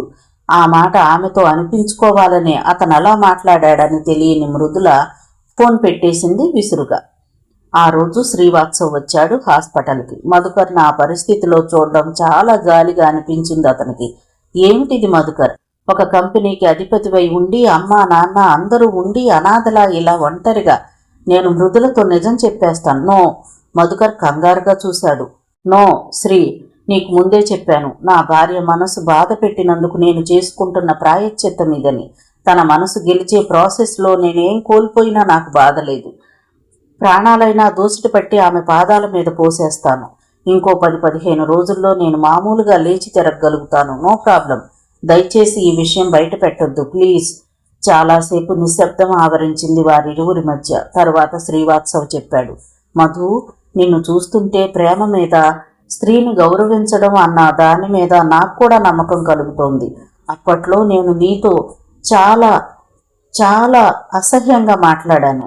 భార్య కదా మగాడి చెప్పు కింద తేలిలా ఉంటుందని ధోరణితో మాట్లాడాను. నా భార్య నాకు ఆ భగవంతుడిచ్చిన వరం శ్రీ. ఆ వరాన్ని నేనే చేజేతులా నా అహంభావంతో దూరం చేసుకున్నాను. అందుకే అటోన్మెంట్గా నన్ను నేను ప్రక్షాళన చేసుకుని తిరిగి ఆమెను పొందే ప్రయత్నం చేస్తున్నాను. స్వచ్ఛమైన ప్రేమేమిటో ఆమెకు అందించేందుకే ఇక ఈ జీవితం. ఇంకెన్నాళ్ళుండాలి హాస్పిటల్లో? 2-3 వారాలు అంతే. ఎంఎఫ్కి ఫండ్స్ పంపుతున్నావుగా? పంపుతున్నాను. నువ్వు నాకు సాయం చేయాలి శ్రీ. ఏంటి? నేను ఉన్నన్నాళ్ళు, మధుకర్ గాడు ఉన్నన్నాళ్ళు మృదుల నాతో పెళ్లికి ఒప్పుకోకపోవచ్చు. ఎంత ఆత్మాభిమానం ఉన్నదైనా after all she is an Indian girl. తొలి ప్రేమ పాసం అంత తొందరగా తెగదు. తాళి సెంటిమెంట్కి తానేమీ అతీతురాలు కాలేదు. అయితే నువ్వు ఒక పని చెయ్యి అంటూ గొంతు తగ్గించి చెప్పాడు మధుకర్. అది వినగానే ఆశ్చర్యంతో అదిరిపడ్డాడు శ్రీవాత్సవ. ఏ మధు, నీకేమైనా పిచ్చి పట్టిందా? సారీ, నేను అలా చెయ్యను. ప్లీజ్ శ్రీ, అర్థం చేసుకో. నేను ఎలాగూ అమెరికా వెళ్తున్నానని తనతో చెప్పాను అభ్యర్థిస్తూ అడిగాడు మధుకర్. శ్రీవాత్సవ చాలాసేపు ఆలోచించి అయిష్టంగానే చెప్పాడు సరే అని. మధుకర్ హాస్పిటల్ నుండి డిశ్చార్జ్ అయి వారం గడిచింది. అదృష్టవశాత్తు అతను తిరిగి మామూలుగా నడవగలుగుతున్నాడు. మృదులను ఎలాగైనా తిరిగి తన దాన్ని చేసుకోవాలన్న సంకల్ప బలం, ప్రేమ మీద అతనికి ఏర్పడ్డ అపారమైన నమ్మకం అతను తొందరగా కోలుకోవడానికి ఎంతో ఉపయోగపడ్డాయి. అప్పుడు సమయం అర్ధరాత్రి 12 అవడానికి 2-3 నిమిషాలుంది. బెడ్ మీద పడుకుని ఉన్న మృదులకు నిద్ర రావడం లేదు. ఏవేవో ఆలోచనలు. ఆ ఆలోచనల్లో అప్పుడప్పుడు శ్రీరామ్ కూడా తొంగి చూస్తున్నాడు. తెల్లవారితే ఆమె పుట్టినరోజు. పెళ్లికి ముందు మధుకర్ తనకు అర్ధరాత్రి ఫోన్ చేసి బర్త్డే విషెస్ ఎలా చెప్పాడో గుర్తొచ్చింది. కరెంట్ పోయేలా చేసి సెట్ లైట్లతో హ్యాపీ బర్త్డే అని రాయటం కళ్ల ముందు మెదిలింది. హృదయాన్ని ఎవరో కిలుకుతున్నంత బాధ. పెళ్లికి ముందు అతను చూపిన ప్రేమ, పెళ్ళయ్యాక అతను ప్రదర్శించిన అహంభావం గుర్తొస్తుంటే బాధగా, రెస్ట్లెస్గా అనిపిస్తోంది. అప్పుడు హఠాత్తుగా ఫోన్ మోగింది. ఆమె గుండెల్లో సన్నని ఉద్వేగం. మధునే అని మనసు చెప్తోంది. తన పుట్టినరోజు శుభాకాంక్షలు చెప్పాలని ఫోన్ చేస్తున్నాడు మధు. అతను మెత్తబడి ఉంటాడని నమ్మకంగా అనిపిస్తుంది. మోగుతున్న ఫోన్ వైపే చూస్తుంది. హృదయంలో అర్థం కాని ఆరాటం. గుండె వేగం అందుకుంటోంది. ఫోన్ ఎత్తి హలో అంది. అవతలి గొంతు గుర్తించగానే మనసులో ఎగిసిపడుతున్న ఉద్వేగం ఒక్కసారిగా చల్లారిపోయింది. నేను శ్రీరామ్ని. ఏమిటి ఈవేళప్పుడు విసుగ్గా అడిగింది Mridula. Sorry for the disturbance, అపాలజెటిక్గా అని many happy returns of the day అన్నాడు. ఆమె గుండె చల్లుమంది. ఇతనికెలా తెలిసింది? మీకెలా తెలిసింది నా పుట్టినరోజు సంగతి? విస్మయంగా అడిగింది. ప్రేమ మహిమ అదే మరి. ఒక వ్యక్తిని గాఢంగా ప్రేమించి అనుక్షణం ఆ వ్యక్తి గురించి ఆలోచిస్తూ ఉంటే ఇలా తెలిసిపోతూ ఉంటాయేమో. ఆమె పుట్టిన తేదీ తెలుసుకోవాలి అని లోపల బలంగా కోరుకున్నాను. అంతే, తెలిసిపోయింది. టెలిపతి కాదనుకుంటా ఇది. మనస్తత్వ శాస్త్రవేత్తలు ఈ పేరు పెట్టినట్లుగా లేదు. నిజం చెప్పండి, ఆఫీస్ నుంచి ఏమైనా నా బయోడేటా అది తెలుసుకున్నారా? అరే, అంత కోపం ఎందుకండి? Okay by. ఆగండి, రేపు మీరు నాతో కాసేపు స్పెండ్ చేయాలి. I'm sorry. ఆర్డర్ ఇస్తున్నట్లుగా ఉందేమో. కాసేపు రేపు నాతో స్పెండ్ చేసే అవకాశం ఇవ్వగలరా అని రిక్వెస్ట్ చేస్తున్నాను. ఆమె ఏం చెప్పాలా అని జాగ్రత్తగా ఆలోచించి చెప్పింది. ఇద్దరు మాత్రమే కూర్చోగలిగే చిన్న హెలికాప్టర్ అది. ఆకాశంలో చాలా ఎత్తుగా ఎగురుతోందది. లోపల మృదుల, మధుకర్లు ఉన్నారు. ఎంతో బ్రతిమాలి ఒప్పించాడు ఆమెను. హెలికాప్టర్ నడపటం ఎలా వచ్చు మీకు? అతనే స్వయంగా దాన్ని నడపడం చూస్తూ ఆశ్చర్యంగా అడిగింది మృదుల. నేర్చుకున్నాను చెప్పాడు, కంట్రోల్స్ అన్నీ జాగ్రత్తగా సరిచూసుకుంటూ. ఎప్పుడు? ఈ మధ్యనే. భయమేం లేదులేండి, బాగానే ట్రైన్ అయ్యాను ఎయిర్ క్రాఫ్ట్ ఆపరేషన్ కంట్రోల్లో. పైలటా మీరు?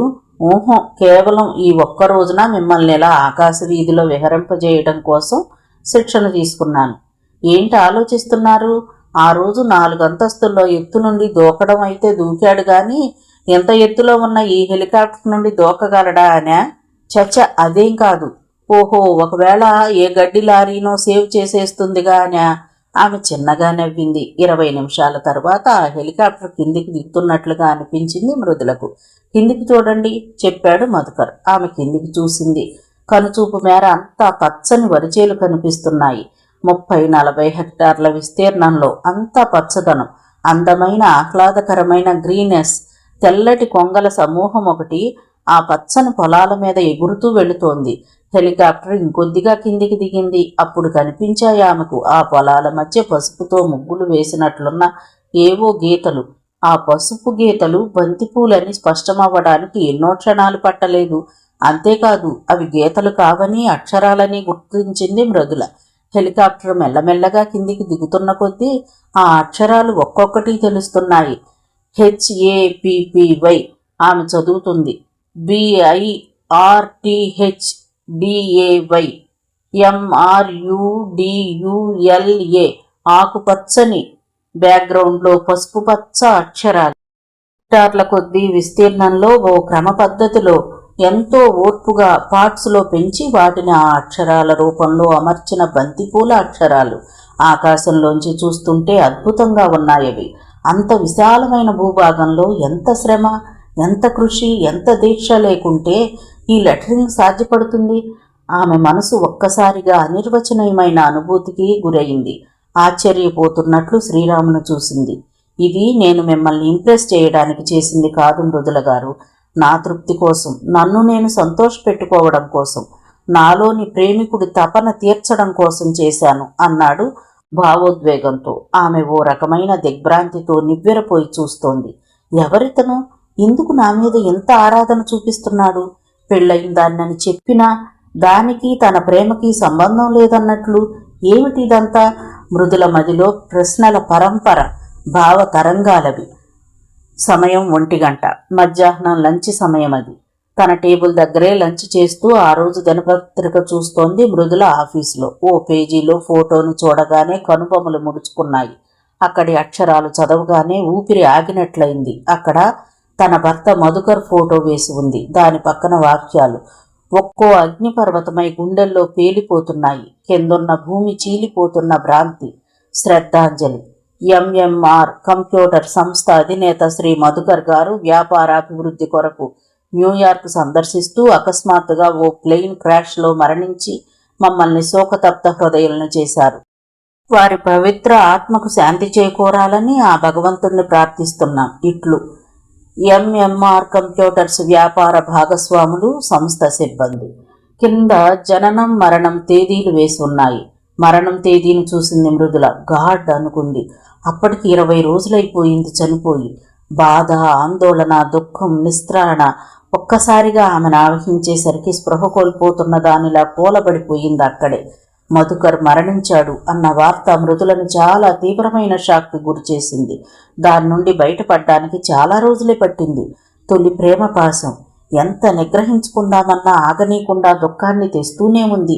గుండె లోతుల్లో తీవ్రమైన బాధ, రక్తనాళాలు మెలిపడిపోతున్నట్లుగా వేదన. విచిత్రంగా ఆమెకు మనసులో ఓ మూల గిల్టీగా కూడా అనిపించింది.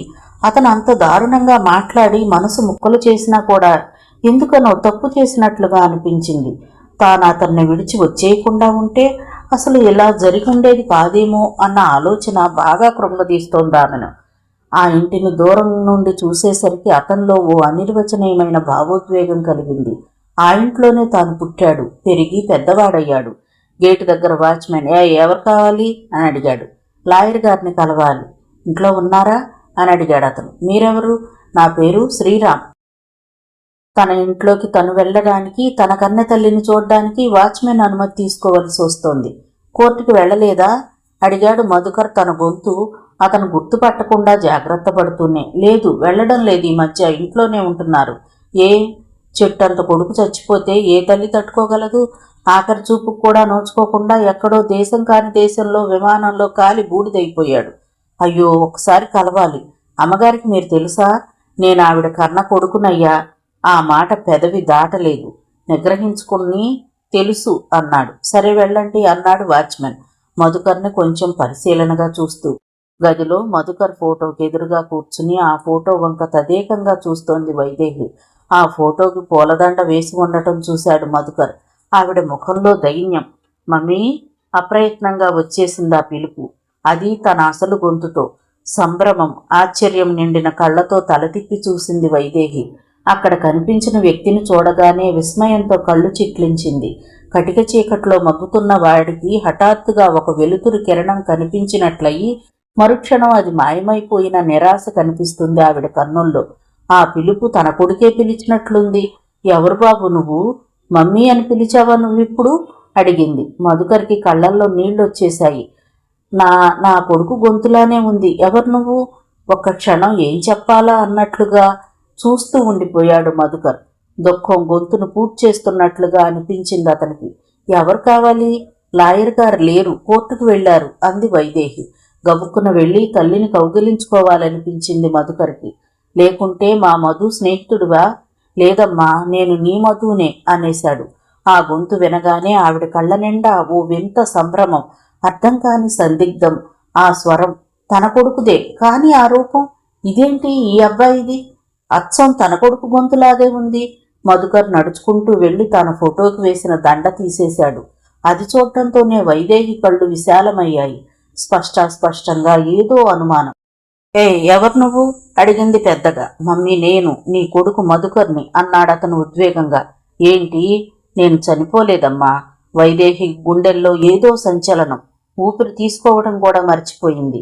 వేరే ఎవరి శరీరంలోనో ప్రవేశించి మాట్లాడుతున్నావనుకుంటున్నావా? లేదు మమ్మీ, ఈ శరీరం కూడా నీ కొడుకుదే, నీ మధుదే చెప్పాడు మధుకర్. అతనికి గుండెల్లోంచి ఏదో బరువు తొలగిపోతున్నట్లుగా ఉంది ఆ క్షణం. ఏంటయ్యా, ఎవరు నువ్వు? ఏంటి మాట్లాడేది? ఆవిడలో అంతకుముందు జీవితంలో ఎన్నడూ కలగనంత ఉద్వేగం. మధుకర్ తల్లి భుజం మీద చెయ్యి వేసి జరిగిందంతా చెప్పేశాడు. గగుర్పాటుతో విందావిడ. ఒక తల్లిగా ఆవిడకన్నిటికంటే గొప్ప సంతోషం కొడుకు చనిపోలేదు, బ్రతికి ఉన్నాడన్నది. ఒక స్త్రీగా భార్య మనసు నొప్పించానన్న ఆత్మ పరిశీలనతో లోకంలో ఎవ్వరూ చేయనిది వాడు చెయ్యపోవటం మరింత సంతోషాన్నిచ్చింది. ఆనందము, ఓ అద్భుతాన్ని చూసిన గగుర్పాటు ఆమె కళ్లల్లోంచి నీళ్లు జలజలా రాలిపోతున్నాయి. కొడుకుని చేత్తో తడిమి తడిమి చూసుకుంటూ హృదయానికి హత్తుకుంటోంది. ఇక ఇప్పుడైనా మృదులకు జరిగిందంతా చెప్పేయరా అంది చాలాసేపటి తర్వాత. మమ్మీ, ఏం? ఆమె జీవితంలో ఎంతో బాధ, ఎంతో ఆవేదనకు గురిచేసిన మధుకర్ అనేవాడు ఇక ఆమె జీవితంలోంచి పూర్తిగా వెళ్ళిపోవాలి. మమ్మీ ఉండు, కోర్టుకు ఫోన్ చేసి మీ నాన్నగారికి చెప్తాను. వద్దు మమ్మీ, ఇంకొన్నాళ్ళు డాడీకి విషయం తెలియకపోవటమే మంచిది. అది కాదురా, నువ్వున్నావని తెలిస్తే ఆయన మనసు తేలిక పడుతుంది. చెప్పని కడుపుకోతంటే అదెంత నరకమో నీకు అర్థం కాదు. మమ్మీ, నువ్వొక్క సాయం చెయ్యాలి నాకు. ఏంటి? మృదులను ఎలాగైనా నాతో పెళ్లి కొప్పించాలి. ఆమె కొడుకు కళ్లల్లోకి తదేకంగా చూసి, ఎంత వింత ప్రపంచంలో ఎక్కడా ఉండదేమో. కొడుకు చేతిని తన చేతిలోకి తీసుకుని చెప్పింది. తాళి కట్టిన భార్యనే మరోసారి పెళ్లి, కోడల ఇంట్లో కాపురం చేసిన అమ్మాయినే మళ్లీ పెళ్లి చేసుకొని నేనే ఒప్పించడం. ఏమిట్రా మధు ఇదంతా? నువ్వు చెప్తే తను ఒప్పుకుంటుందమ్మా. నా ప్రయత్నం ఎలాగూ కొనసాగుతుంది. Please mummy. Good morning Mridula గారు. మర్నాడు ఆమెను కలిసి పలుకరించాడు శ్రీరామ్ రూపంలో ఉన్న మధుకర్. గుడ్ మార్నింగ్ అంది మృదుల. తర్వాత చాలాసేపటి దాకా అతనేమీ మాట్లాడలేదు. గంభీరమైన నిశ్శబ్దం రాజ్యమేలుతోంది వారిరువురి మధ్య. ఆ నిశ్శబ్దాన్ని ఛేదిస్తూ అతను అన్నాడు, నన్ను పెళ్లి చేసుకోవడానికి మీకున్న అభ్యంతరాలేమిటో తెలుసుకోవచ్చా? ఆ ప్రశ్న అతను అడుగుతాడనే ఊహించింది, కానీ అంత సూటిగా సీరియస్గా అడగటం చూసి విస్తుపోయింది. బదులేమి చెప్పలేదు. అభ్యంతరాలేం లేకపోతే అతను మాట్లాడడం ఆపకముందే, నాకిష్టం లేదు అంది మృదుల. నేనంటేనా? పెళ్ళంటే? ఏం? ప్లీజ్ శ్రీరామ్, కొద్దిగా అసహనపడుతూ చెప్పింది. నేను పెళ్ళైన దాన్ని, కొన్నాళ్లు భర్తతో కాపురం చేసి ఆ భర్తను పోగొట్టుకున్నదాన్ని. ఎవ్వరూ దొరకనట్టు పోయి ఒక విధవను ఎందుకు కోరుకుంటున్నారు మీరు? మీరు చాలా మంచివారు. వేరే ఎవరైనా మంచి అమ్మాయిని చూసి పెళ్లి చేసుకోండి. మీరు చాలా మంచివారు అన్న మాట మీ నోటి వెంట వినడం నాకెంతో సంతోషంగా ఉంది. థ్యాంక్స్. కానీ నా ప్రేమని మీరు సరిగా అర్థం చేసుకోవడం లేదు. కులమతాల పట్టింపులు, వయోభేదాలు, మీకు అంతకుముందే పెళ్ళై ఉండటం, వైధవ్యం, ఇవేమీ నాకు అవసరం లేదు. జస్ట్ మీరు, నేను. నాలో ప్రేమను ఆపే శక్తి వేటికీ లేదు. My love for your unstoppable. అలానే మిమ్మల్ని పెళ్లాడటానికి ఇవేవీ అభ్యంతరాలు అవ్వవు. మీకు నేను నచ్చకపోవడం ఒక్కటే దాన్ని ఆపగలదు. ఈ కార్డు సెలెక్ట్ చేశాను అంటూ అతనేదో మృదులకు అందించాడు. మీరు అంటే ఈ కార్డు మీదే శుభలేఖలు వేయిస్తాను అన్నాడు. ఆమె మోడల్ వెడ్డింగ్ కార్డును చూసింది. ఒకసారి ఆమె హృదయంలోని రక్తమంతా ముఖంలోకి చిమ్మినట్లు విభ్రాంతితో చూసింది అతన్ని. కళ్ళు విశాలమైనాయి ఆశ్చర్యంతో. ఇంగ్లీష్లో మృదు, మధు, రమ్ అని ఉన్నాయి అక్కడ అక్షరాలు. ఆ అక్షరాలు హృదయం లోపల రాసి ఉన్నాయి. ప్రెస్లో శుభలేఖల మోడల్స్ చూస్తుంటే అక్కడ ఒకటి కనిపించింది. దాన్ని ఆధారంగా చేసుకుని దీన్ని డిజైన్ చేశాను. శ్రీరామ్లో రామ్ అన్న నా పేరు, మృదులలో మొదటి అక్షరాలు కలిసి ఉండటంతో నాకు నచ్చింది అతను చెప్తున్నాడు. ఆమె హృదయంలో గతం తాలూకు ఆలోచనలు ముఖంలో ఎలా ప్రతిఫలిస్తున్నాయో నిశ్చింతగా చూస్తూ ఏదో షాక్ తగిలిన దానిలా మౌనమైపోయింది మృదుల. మీరు మన పెళ్లికి ఒప్పుకోకపోతే? ఆమె తలెత్తి అతని వైపు చూసింది. గంభీరమైన స్వరంతో అతను చెప్పాడు, నేను చాలా తీవ్రమైన నిర్ణయం తీసుకోవాల్సి వస్తుంది. ఈసారి ఏ గడ్డి లారీ నన్ను రక్షించకుండా తగిన జాగ్రత్త తీసుకుంటాను. నువ్వు అతన్ని ఎందుకు చేసుకోనంటున్నావో నాకు అర్థం కావడం లేదు, వైదేహి కోడలితో చెప్పింది. అత్తయ్య, మీరు కూడా ఏమిటిది? మృదులకు మనసంతా గజిబిజిగా ఉంది. శ్రీరామ్ మంచివాడన్న నమ్మకం నాకుంది. అతను నన్ను కలిశాడు, నిన్నెంతగా ప్రేమిస్తున్నాడో చెప్పాడు. జీవితంలో ఎన్నో ఒడిదుడుకులు, అనుకోని సంఘటనలు జరుగుతాయి. వాటిని అధిగమించాలి. జీవితం ముందుకు సాగిపోవాలి. అత్తయ్య, నేనెందుకో మధు లేడు అన్న వాస్తవానికి అడ్జస్ట్ కాలేకపోతున్నాను. అంతేకాదు, తను అలా అయిపోవడానికి పరోక్షంగా నేనే కారణమేమో అన్న బాధ కలుగుతుంది. నేనేదో పెద్ద అభిమానవతిలా ఫీల్ అయి వచ్చేసి ఉండకపోతే మధుకి ఇలా జరిగుండేది కాదేమో. మృదుల గొంతులో దుఃఖం పొంగుకొస్తోంది. మధుకేం కాలేదు, వాడున్నాడు. అప్రయత్నంగా పొరపాటుగా ఆ మాట అనేసింది వైదేహి. విస్మయంగా తడికళ్లతో అత్తగారి వంక చూస్తోంది మృదుల. వాడెక్కడికి పోలేదు, మనతోనే ఉన్నాడు, మనందరి మధ్యనే ఉన్నాడు, నా మనసులో ఉన్నాడు, నీ గుండెలో ఉన్నాడు, మనందరి జ్ఞాపకాల్లో వాడెప్పుడూ చిరంజీవే సర్దేసింది వైదేహి. 2 క్షణాల నిశ్శబ్దం. వైదేహి కోడలి భుజం మీద అనునయంగా చెయ్యి వేసి చెప్పింది, చూడమ్మా, శ్రీరామ్ చాలా ఉత్తముడిలా ఆదర్శభావాలు కలవాడిలా ఉన్నాడు. జీవితం ఆ భగవంతుడిచ్చే ఓ అవకాశం లాంటిది.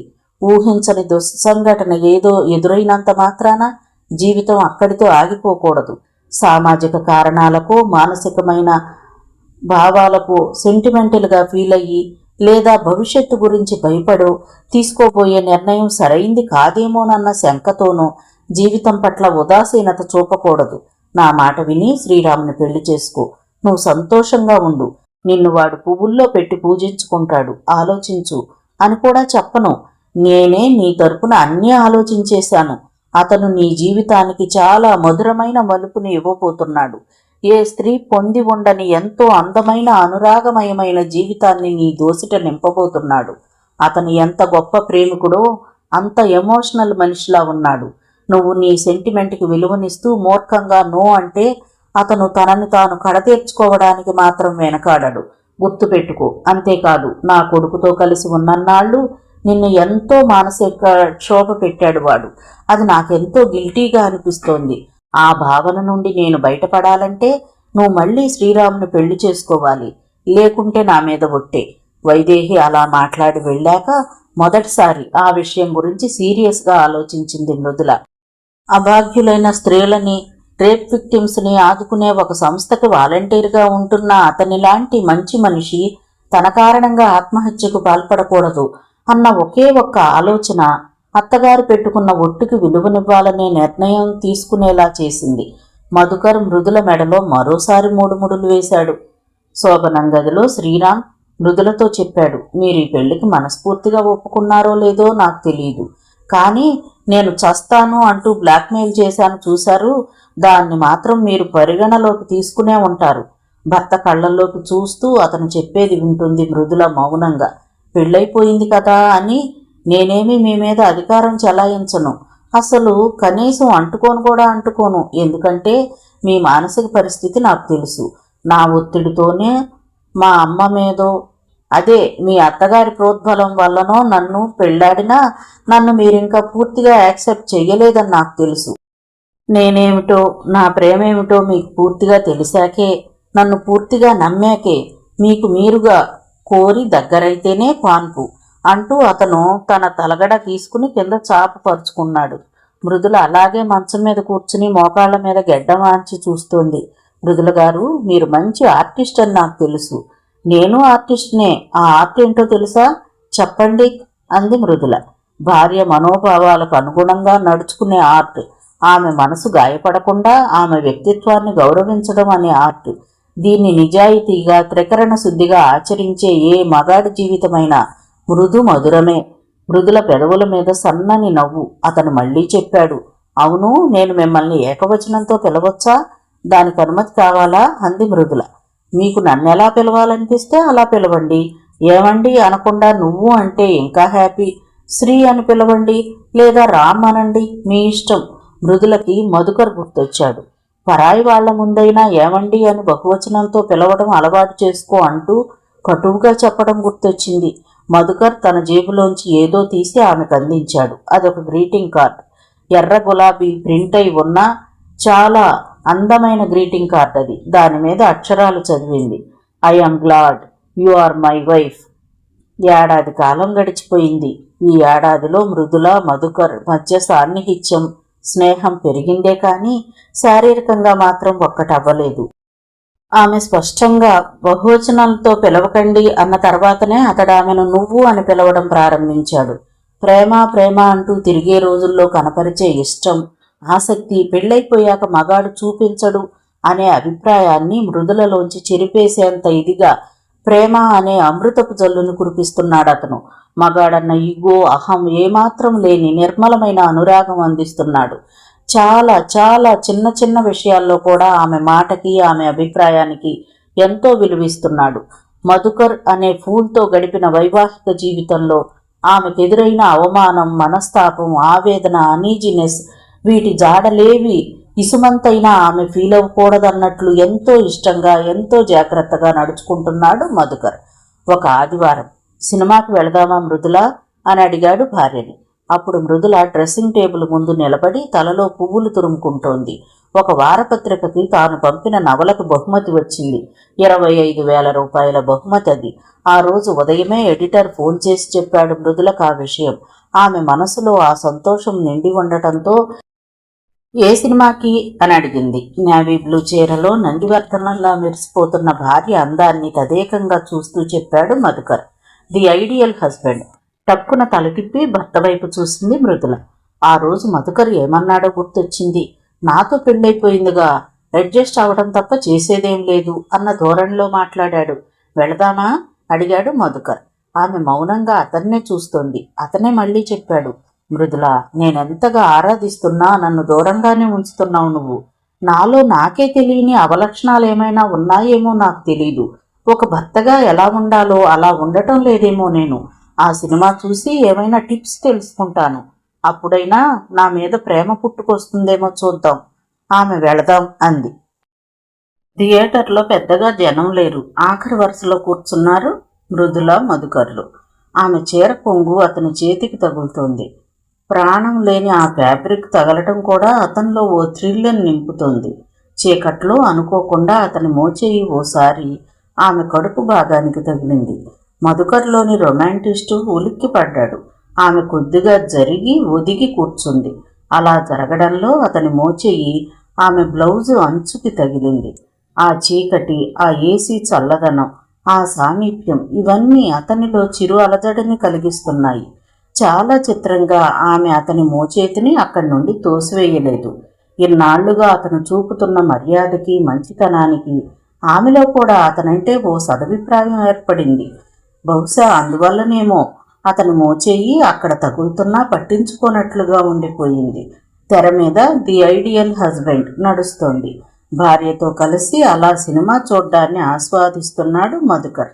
ఉన్నట్టుండి ఏదో చెప్పాలని తల ఆమె వైపు తిప్పాడు మధుకర్. అదే సమయంలో ఆమె కూడా ఏదో మాట్లాడాలని అతని వైపు తిరిగింది. యాదృచ్ఛికంగా జరిగిందది. ఇద్దరూ ఏకకాలంలో అలా తిరగడంతో వాళ్ళిద్దరి తలలు మృదువుగా ఢీకొన్నాయి. అనుకోకుండా యాక్సిడెంటల్గా ఒకరి పెదవులు మరొకరి పెదవుల్ని తాకాయి. ఈ అనూహ్య పరిణామానికి ఆమె గుండె జల్లుమంది. ఆమెలోని స్త్రీత్వం చాలా రోజుల తరువాత తుళ్ళిపడింది. భగవంతుడు ఎంతో దయతో అతనికి ఆ అవకాశాన్ని ఇచ్చినట్లు ఆమె పెదవిని తన పెదవుల్లోకి తీసుకున్నాడు. మృదువుగా అనురాగదాహంతో అలమటిస్తున్న నోటికి అమృత పదార్థం లభించినట్లు అతడు ఆమె పెదవిని తీయగా చుంబించాడు. 18 క్షణాల తరువాత ఆమె వెనక్కి జరిగి మౌనంగా సినిమా చూస్తోంది. సినిమా వదిలాక ఇద్దరూ కలిసి ఇంటికి వస్తుంటే దారిలో సన్నగా వర్షం మొదలైంది. అతను ఆమె కైనటిక్ హోండా డ్రైవ్ చేస్తున్నాడు. ఆగుదామా మృదుల అడిగాడు. వద్దు, వెళ్ళిపోదాం, జల్లేగా అంది. సన్నని వానే అయినా ఇంటికి చేరేసరికి పూర్తిగా తడిసిపోయారు ఇద్దరు. ఇంట్లో తన తడిసిన షర్ట్ బటన్స్ విప్పుకుంటూ భార్యకు టవల్ అందించాడు మధుకర్. అందించిన టవల్ తీసుకుని తల తుడుచుకుంటోంది మృదుల. చొక్కా ఆఖరి బటన్ విప్పుతూ యథాలాపంగా ఆమె వైపు దృష్టి సారించాడు. అంతే. ఫ్రీజ్ అయిపోయినట్లు అతని చూపు అక్కడ కనిపిస్తున్న శిల్పం మీద నిలిచిపోయింది. తడిసిన చీరలో ఆమె ఎంతో అందంగా ఉంది. సృష్టిలో ఉన్న స్త్రీత్వపు అందాన్నంతా ఒకే చోట ప్రోగు చేసి చూడాలని దేవుడికి అనిపించిందేమో. ఇంకెక్కడా ఏ కొంచెం సౌందర్యము మిగలలేనట్లు ఉంది ఆమె ఆకృతి మనోజ్ఞంగా మెరిసిపోతూ. తడి అనేది చీరకు, స్త్రీకి ఇంత అందాన్నిస్తుందా అన్న విస్మయం పెరుగుతోంది అతని కళ్ళలో. వర్షపు నీటి స్వచ్ఛతలో తడిసిన శరీరమంతా నిండైన నవనవ. తెరచిన కిటికీలోంచి వీస్తున్న గాలికి కాస్త పక్కకు చెదిరిన పైట. డార్క్ బ్లూ కలర్ చీర కావడంతో నడుం మరింత బ్రైట్గా కనిపిస్తోంది. తెల్లవారుజామున కనురెప్ప క్రింద కదిలిన అందమైన స్వప్నంలో శీతాకాలపు ఉదయపు టెండలో చలి కాచుకునే హాయిని రంగరిస్తే వచ్చే మధురిమ కనిపిస్తోంది ఆమె నడుములో. గులాబీ పూరేకుల్ని, పసుపుని, మంచి గంధాన్ని ఒక ప్రత్యేక నిష్పత్తిలో కలగలిపినట్లుగా అదోలాంటి రొమాంటిక్ కలర్లో మృదువుగా మెరుస్తోంది ఆమె నడుము. తడవడం వల్ల వనకూడిన ఒక తళతళ, ఒక కాంతి. మృదులని తడిసిన చీరలో చూడడం అంటే అదో మధుర కావ్యాన్ని పఠించడం లాంటిది అనిపించింది అతనికి ఆ క్షణం. ఆమె వైపే కన్నార్పకుండా అతను చూస్తున్న సంగతి తెలియదు మృదులకి. చలికి వణుకు పుడుతోంది ఆమె ఒంట్లో నుంచి. సరిగ్గా ఆ క్షణంలో పెద్ద శబ్దం చేస్తూ ఆకాశం భళ్ళున ఉరిమింది. చాలా దగ్గరలోనే పిడుగుపడ్డంత శబ్దం. ఆ శబ్దానికి ఉలిక్కిపడి భయంతో అతని దగ్గరకు పరిగెత్తుకు వచ్చి అతన్ని చుట్టేసుకుంది. అనూహ్యంగా అలా జరిగేసరికి ఉక్కిరి బిక్కిరయ్యాడతను. ఆమె అలా తన్ను చుట్టుకోవడం, ఆ స్పర్శ అతని ఊపిరి వేగాన్ని పెంచాయి. వేల జన్మల తపస్సు ఫలించినట్లు ఒక దివ్యానుభూతికి గురైంది అతని హృదయం. భార్య అలా ఆమెగా తనను కౌగిలించుకునేసరికి మృదువుగా తన బాహువుల్ని ఆమె భుజాల చుట్టూ అల్లాడు. ఆమె శ్వాస అతని గుండెల మీద వెచ్చగా తాకుతోంది. బయట వాన పెద్దదవసాగింది. చినుకుల చప్పుడు ఓ మధుర సంగీతంలా వినవస్తుంది. సడన్గా స్పృహలోకొచ్చిన దానిలా ఉలిక్కిపడి తల పైకెత్తింది మృదుల. అదే సమయానికి తల ఉంచాడు. ఆ ప్రక్రియలో అతని నోటికి తేనె పలహారం దొరికినట్లు ఆమె పెదవులందాయి. ఆ పెదవుల్లోంచి వెచ్చదనాన్ని, వాటి మీద వాననీటి చెమ్మని అతను మెల్లమెల్లగా తనలోకి సంగ్రహిస్తున్నాడు. ఆమె పెదవుల స్పర్శ అతనిలో సన్నగా కోరికను రాజేసింది. ఆ స్పర్శ తేనె సముద్రపు లోతుల్లోంచి శరీరాన్ని తరుముకు వెళుతున్నట్లయింది. ఆ వానకి, ఈ మూపురుముకి నేనెప్పుడూ రుణపడి ఉంటాను మృదుల అన్నాడు మధుకర్. ఆమె వింటోంది. ఎందుకంటే మన పెళ్ళై ఇన్ని నెలలు గడిచినా ఇంత దగ్గరగా నువ్వు రావడం ఇదే మొదటిసారి. ఆమె అతడి నుండి విడిపోతుంటే ప్లీజ్ అంటూ గుండెలకు హత్తుకున్నాడు. నిజమవుతున్న స్వప్నం అర్థంతరంగా నిలిచిపోతున్న ఫీలింగ్ కలిగి కోటి నక్షత్రాల వెలుగు ప్రకాశిస్తున్న ఆమె శరీరాన్ని రెండు చేతులతో మెల్లిగా ఎత్తుకుని బెడ్ మీద వాలాడు. మనసంతా మధుర భావనామయమవుతుంటే తిరిగి ఆమె పెదవుల్ని తన పెదవుల్లోకి తీసుకున్నాడు. ఎంతో అపురూపమైన పెన్నితిని అందుకున్నట్లు ఓ కమ్మని రుచి, అనుభూతికి అలవాటు పడిపోయి విడివడలేకపోతున్నట్లుగా అవి ఆమె పెదవుల ఎరుపుని అభిషేకిస్తున్నట్లున్నాయి. ఆమెలో ఊపిరి వేగం పెరుగుతోంది. అతన్ని ఆహ్వానించను తిరస్కరించను లేని చిత్రమైన మానసిక స్థితిలో ఉంది ఆమె. ఊపిరి వేగానికి వక్షపు పొంగు, తడి బ్లౌజు పై అంచులోంచి తొంగి చూస్తున్న వెన్నెల.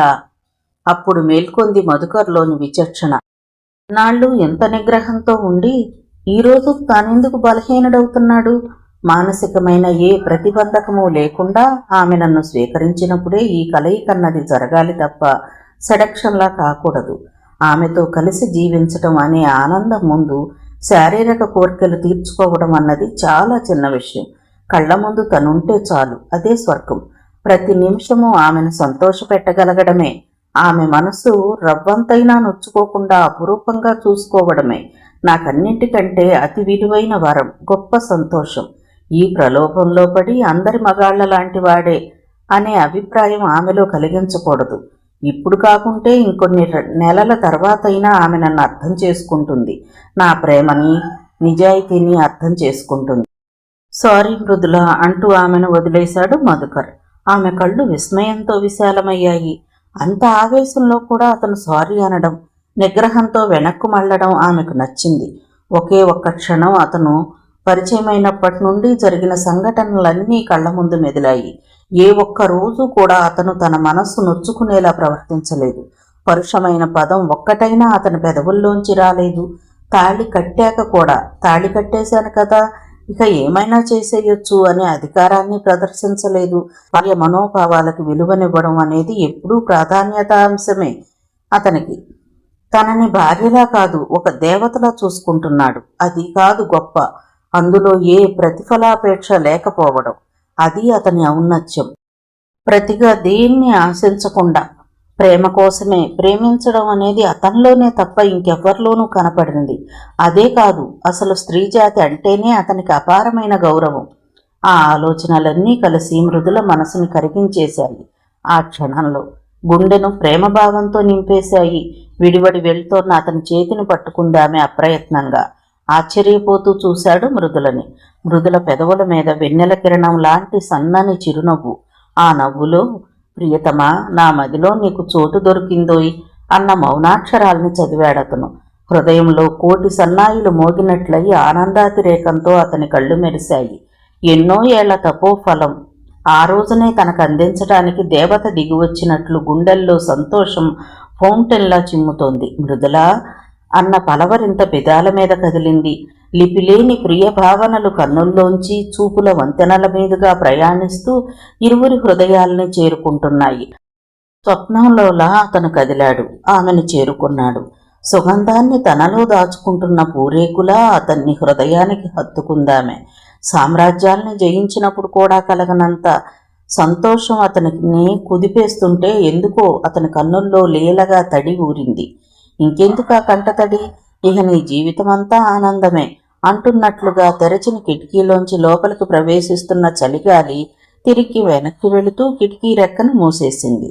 లోపల జరిగే మధుర సంగమాన్ని ఆకాశంలోంచి తొంగి చూస్తున్న చందమామకి తెలియకూడదని. ఆ సమాగమం తరువాత మధుకర్లో మార్పు వచ్చింది.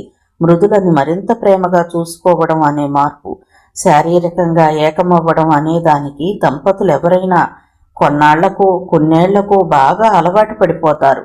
ఆ అలవాటు పడిపోవడంలోంచి రొటీన్నెస్ వస్తుంది. ఆ రొటీన్నెస్లోంచి కూడా విముఖత, అయిష్టత, నిరాసక్తత, ఆ తరువాత మెల్లమెల్లగా కోపం, చిరాకు, ఈ లక్షణాలు మరి కాస్త ముదిరితే పరాయితనం మీద ఆసక్తి కూడా కలగొచ్చు.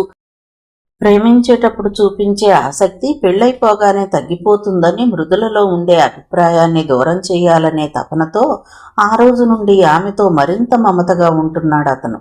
3 నెలలు గడిచాయి. ఒకరోజు ఇంటికి రాగానే భార్య చెప్పిన వార్త విని ఎగిరి గంతేశాడు మధుకర్. భార్యను ఎత్తుకుని గాలిలో గిరగిరా తిప్పేశాడు. ఏ శ్రీ వదులు అంటున్నా అతను వదల్లేదు. తాను తండ్రిని కాబోతున్నాడన్న ఆనందం చాలా క్షణాలు అలాగే ఉంది అతనిలో. నెలలు నిండి కాన్పయ్యే వరకు ఆమెను పూల మీద నడిపించాడు. ఉద్యోగానికి కూడా లాంగ్ లీవ్ పెట్టించేశాడు. ఆమె నోరు తెరిచి ఇది కావాలి శ్రీ అని చెప్పే అవసరం రానిచ్చేవాడు కాదు. అన్నీ సమకూర్చేవాడు. అన్ని వేళలా కంటికి రెప్పలా చూసుకుంటున్నాడు. మృదులకి పండంటి మగబిడ్డ పుట్టాడు. పుట్టిన బిడ్డకి అనురాగ్ అనే పేరు పెట్టింది మృదుల. అనురాగ్ పుట్టాక కూడా మధుకర ప్రేమలో ఏ మార్పు లేదు. భార్య మీద అతని అనురాగాన్ని అనురాగ్ కూడా కాజేయలేకపోయాడు. దాన్ని మృదుల బాగా స్పష్టంగా గుర్తించింది. అనురాగ్కి 3 ఏళ్లు నిండాయి. ఓ రోజు రాత్రి అనురాగ్ నిద్రలో జారుకున్న తరువాత భర్త గుండెల మీద తల అంచి అడిగింది మృదుల. శ్రీ, ఒక్కటి అడుగుతాను, నిజం చెప్పు. నీకు బాబంటే ఇష్టమా నేనంటేనా? అతను ఏమాత్రం ఆలోచించకుండా చెప్పాడు, నువ్వంటేనే అని. అతని కళ్ళల్లోకి చూసింది. భార్య ముంగురుల్ని సవరిస్తూ చెప్పాడు మధుకర్. నన్ను కన్నా నా తల్లిదండ్రుల కంటే, నాకు పుట్టిన నా పిల్లల కంటే కూడా నువ్వంటేనే నాకు ఎక్కువ ఇష్టం. ఆ విషయం నాకు స్పష్టంగా తెలుసు మృదుల. కొన్ని క్షణాలు మోగగా ఉండిపోయింది. నీకు అడిగాడు మధుకర్. ఏమో తెలీదు అంది. అదేంటి చెప్పు, ఎవరంటే నీకు ఇష్టం, నేనంటేనా వాడంటేనా అంటూ కొడుకు వైపు చూసి అడిగాడు. చెప్తాను గాని మీరు జెలస్ ఫీల్ అవ్వకూడదు. మరి నాకు నీ కొడుకంటేనే ఎక్కువ ఇష్టం. క్షణంలో సగం సేపు అతని కళ్ళల్లో కాంతి తగ్గడం గుర్తించి నవ్వుకుంది మృదుల. అనురాగ్కి 5వ ఏడు వచ్చింది. అప్పుడు మళ్ళీ ఒకసారి మృదుల గర్భవతి అయింది. ఈసారి ఆడపిల్లే అన్నాడు మధుకర్. ఆడైనా మగైనా దీంతో ఆపరేషన్ చేయించేసుకుంటాను పిల్లలు పుట్టకుండా. మధుకర్ ఆశ్చర్యపడుతూ నుదురు ముడిచాడు. నువ్వు ఆపరేషన్ చేయించుకోవడం ఏంటి? మగాళ్ళకి అది చాలా సింపుల్ ప్రొసీజర్ అట, నేనే చేయించేసుకుంటాను అన్నాడు కళ్ళల్లో ప్రేమ కదలాడగా. మృదుల, నేచర్ వీలవ్వదు కానీ, లేకపోతే నీకు ఇబ్బంది లేకుండా నేనే కనడం మోయడం అన్నీ చేసేయాలనిపిస్తుంది నాకు. వాట్? నిజం, నువ్వు కష్టపడటం నేను చూడలేను అన్నాడు అతను. మృదులకు 3వ నెలప్పుడు ఓసారి ఆగ్రా వెళ్లారు విహారయాత్రకి ముగ్గురు. తాజ్మహల్ను చూస్తూ చాలా సంబరపడిపోతున్నాడు Anurag. Mummy mummy, see this, ఎంత స్మూత్గా ఉందో. ఈ మహల్ పాలరాతిని తన చిట్టి చేతులతో తాకుతూ హుషారుగా చెప్పాడు. కొడుకలా సంతోషపడుతూ ఎంజాయ్ చేయడాన్ని సంతృప్తిగా చూస్తున్నాడు మధుకర్. అక్కడికి వచ్చిన సందర్శకులలో ఒక వ్యక్తి మీద మధుకర్ దృష్టి నిలిచింది. యథాలాపంగా అటుకేసి చూసినప్పుడు ఆశ్చర్యంగా అనిపించి ఆ వ్యక్తికి దగ్గరగా వెళ్ళాడు గబగబా. Doctor Mervin. అతన్ని పలకరించాడు. డాక్టర్ మెర్విన్ మధుకర్ను చూసి ఒకే ఒక్క క్షణం నుదురుముడిచి వెనువెంటనే అతన్ని గుర్తించేశాడు. భర్త ఎవరితోనో మాట్లాడటం గమనించి అను రా డాడీ దగ్గరకు వెళదాం అంటూ కొడుకును అక్కడి నుండి తీసుకువెళ్ళింది మృదుల. ఒక్కరైనా ఫ్యామిలీతో వచ్చారా? మధుకర్ ఆ ప్రశ్న వేయడంతోనే డాక్టర్ మెర్విన్ ముఖంలో ఓ రకమైన నిస్తేజం వచ్చి చేరింది. కొంచెం ఎడంగా కూర్చుని ఎటో చూస్తున్న ఒక ఆమెను చూపిస్తూ, ఆమె నా భార్య జూలియా, నీకు తెలుసుగా. మెర్విన్ గొంతులో బాధ తొంగి చూడటం గమనించాడు మధుకర్. What about you? నీ మ్యారేజ్ అని ఆయన అడుగుతుంటే, she is my wife Mridula, వీడు మా అబ్బాయి అనురాగ్. మృదులను పరిచయం చేయగానే డాక్టర్ మెర్విన్ ఆమెనే చూడసాగాడు. ఈ అమ్మాయి కోసమే కదా అతను అంత ఆరాటపడింది. నీ ముఖం చూడాలంటేనే అసహ్యం వేస్తోందని కోపంతో అన్న ఒకే ఒక్క మాటను పట్టుకుని ముఖాన్నే మార్చేసుకున్నాడు. నమస్తే చెప్పింది మృదుల. నమస్తే అంకుల్, చేతులు జోడిస్తూ చెప్పాడు అనురాగ్ తల్లితో పాటు. ఆ బాబు గొంతు వినగానే డాక్టర్ మెర్విన్ భార్య జూలియా చటుక్కున తల తిప్పి అనురాగ్ను చూసింది. గబగబా అనురాగ్ దగ్గరకు వచ్చి ఒక్క క్షణం నిశ్శంతగా వాడి ముఖంలోకి పట్టి పట్టి చూసింది. ఆమె కళ్లల్లో అంతదాకా ఉన్న నిర్లిప్తత చెదిరిపోవడం మెర్విన్ చూశాడు. చటుక్కున అనురాగ్ని ఎత్తుకుని బొగ్గల మీద ముద్దులు పెడుతోంది, రిక్ రిక్ అంటూ. డాక్టర్ మెర్విన్లో ఓ విభ్రాంతి. భార్యలో వచ్చిన ఈ మార్పుకి ఆశ్చర్యపోతున్నాడు. 2 క్షణాల తర్వాత తేరుకుని చెప్పాడాయన. పెళ్ళైన చాలా ఏళ్ల వరకు మాకు సంతానం కలగలేదు మిస్టర్. ఆయనెక్కడా? మధుకర్ అనేస్తాడేమోనని గబాల్న శ్రీరామ్ అన్నాడు మధుకర్ భావగర్భితంగా చూస్తూ. డాక్టర్ మెర్విన్కి అర్థమైపోయింది. How can I forget your name Sriram అని అర్థమైందిలే అన్నట్టుగా మధుకర్ను చూసి చెప్పడం కొనసాగించాడు. నా భార్యకి పిల్లలు కావాలనే చాలా కోరిక. ఎందరో డాక్టర్లను కన్సల్ట్ చేశాం. ఎన్నో పరీక్షలు, ఎన్నో ఇన్వెస్టిగేషన్లు. జూలియాలో తల్లినవ్వాలన్న కోరిక ఎంత గాఢంగా పెరుగుతుందో అంత విఫలమవుతూ వచ్చాయి చికిత్సలన్నీ. ఇక తల్లినయ్యే అదృష్టం తనకు లేదనుకుని క్లోనింగ్కో టెస్ట్ ట్యూబ్ బేబీ విధానానికో రీస్టార్ట్ అవబోతున్నాం. సరిగ్గా అప్పుడు తనకు సైకిల్ ఆగింది. పరీక్షలు చేసి నిర్ధారణ అయ్యింది, జూలియా గర్భవతి. మా సంతోషానికి అవధుల్లేవు. జూలియాకది ఓ పెద్ద పండుగ. విపరీతంగా ఎగ్జైట్ అయిపోతోంది. 9వ నెల ప్రారంభంలోనే ప్రసవించింది మగబిడ్డ. అందంగా ఆరోగ్యంగా ఉన్నాడు. రిక్ అని పేరు పెట్టి అల్లారుముద్దుగా పెంచుకుంటున్నాం. రిక్ పుట్టాక జూలియాలో వచ్చిన చైతన్యం అంతా ఇంత కాదు. 24 గంటలు వాడినే అంటిపెట్టుకుని ఉండేది. వాడు మా అమ్మ అని పిలుస్తుంటే మైమరిచిపోయేది. నన్ను కూడా పట్టించుకోవడం మానేసింది. రిక్ 5 ఏళ్ళు వచ్చాయి. ఒకరోజు బాల్కనీలో బాల్ ఆడుతూ ఉండగా రిక్ ప్రమాదవశాత్తు కిందికి జారిపోయాడు. తల నేరుగా నేలకు తగలడంతో పగిలిపోయింది. మెదడు బయటకు వచ్చేసింది. తల్లి చేతుల్లోనే మామ్ అంటూ ప్రాణాలు విడిచాడు. అప్పటి నుండి జూలియా కుంగిపోయింది. రిక్ చనిపోయాడన్న వాస్తవాన్ని జీర్ణించుకోలేక మానసికంగా తీవ్రంగా డిస్టర్బ్ అయింది. తన జీవితానికి అర్థం లేనట్లు, అసలు బ్రతికే వృధా అన్నట్లు, ఏ విషయం మీద ఆసక్తి లేకుండా నిర్వికారంగా అయిపోయింది. నాతో కూడా సరిగా మాట్లాడదు. ఎప్పుడూ శూన్యంలోకి చూస్తూ కొడుకు జ్ఞాపకాల్లోనే ఉంటుంది. పూర్తిగా ఇక్కడి వాతావరణానికి భిన్నంగా ఉండే ఏదైనా ఓ కొత్త చోట్లో కొన్నాళ్లు గడపండి, ఏమైనా మార్పు రావచ్చని మానసిక వైద్యులు సూచించారు. అందుకే. అది వినగానే మనసులో బాధగా అనిపించింది మధుకర్కి. I'm sorry doctor, it's all right. Sriram, మీ వాడిని చూడగానే ఎందుకో మరి తను అలా. మీరు ఇండియాలో ఇంకెన్నాళ్ళుంటారు డాక్టర్? ఇంకో 2 నెలలు. మరి మా ఊరు రారా? విజయవాడ, హైదరాబాదా? ఇప్పుడు విజయవాడలోనే ఉంటున్నాం. తప్పకుండా వస్తాం. రిక్ చనిపోయినా నా భార్య కళ్లల్లో మొదటిసారి చిన్ని సంతోషాన్ని చూసింది ఇప్పుడే. అనురాగ్తో కొన్నాళ్లు స్పెండ్ చేయడానికి వస్తాం. ఆగ్రాలో అనుకోకుండా డాక్టర్ మెర్విన్ను కలవడం అన్నది తన జీవితానికి ఎలాంటి మలుపు తిప్పబోతుందో మధుకర్కే అప్పటికి తెలియదు. డాక్టర్ మెర్విన్ దంపతులు విజయవాడ వచ్చారు. ఇంట్లోకి రాగానే జూలియా కళ్ళు అనురాగ్ కోసం వెతకడం గమనించారు మిగతా అందరూ. అనురాగ్ కూడా ఆంటీ ఆంటీ అంటూ జూలియాతో బాగా సన్నిహితంగా ఉంటున్నాడు. చాలా బొమ్మలు, ఆట వస్తువులు తెచ్చిందామె ఢిల్లీ నుంచి వస్తూ. ఒకరోజు వాళ్ళు వచ్చిన రోజు పూర్తిగా అనురాగ్తోనే గడిపింది జూలియా. ఒక్క క్షణం కూడా విడిచి ఉండలేదామె. ఆ రాత్రి మధుకర్ అడిగాడు భార్యని, వీళ్ళు రావడం, జూలియా మనం అనురాగ్ని ప్రత్యేకమైన అభిమానంతో చూడడం నీకు ఇబ్బందిగా ఏమైనా ఉందా మృదుల? చచ్చా, ఎందుకు ఇబ్బంది అంది మృదుల. అదే, ఆమెకు అతని విషయంలో బాగా నచ్చే సుగుణం.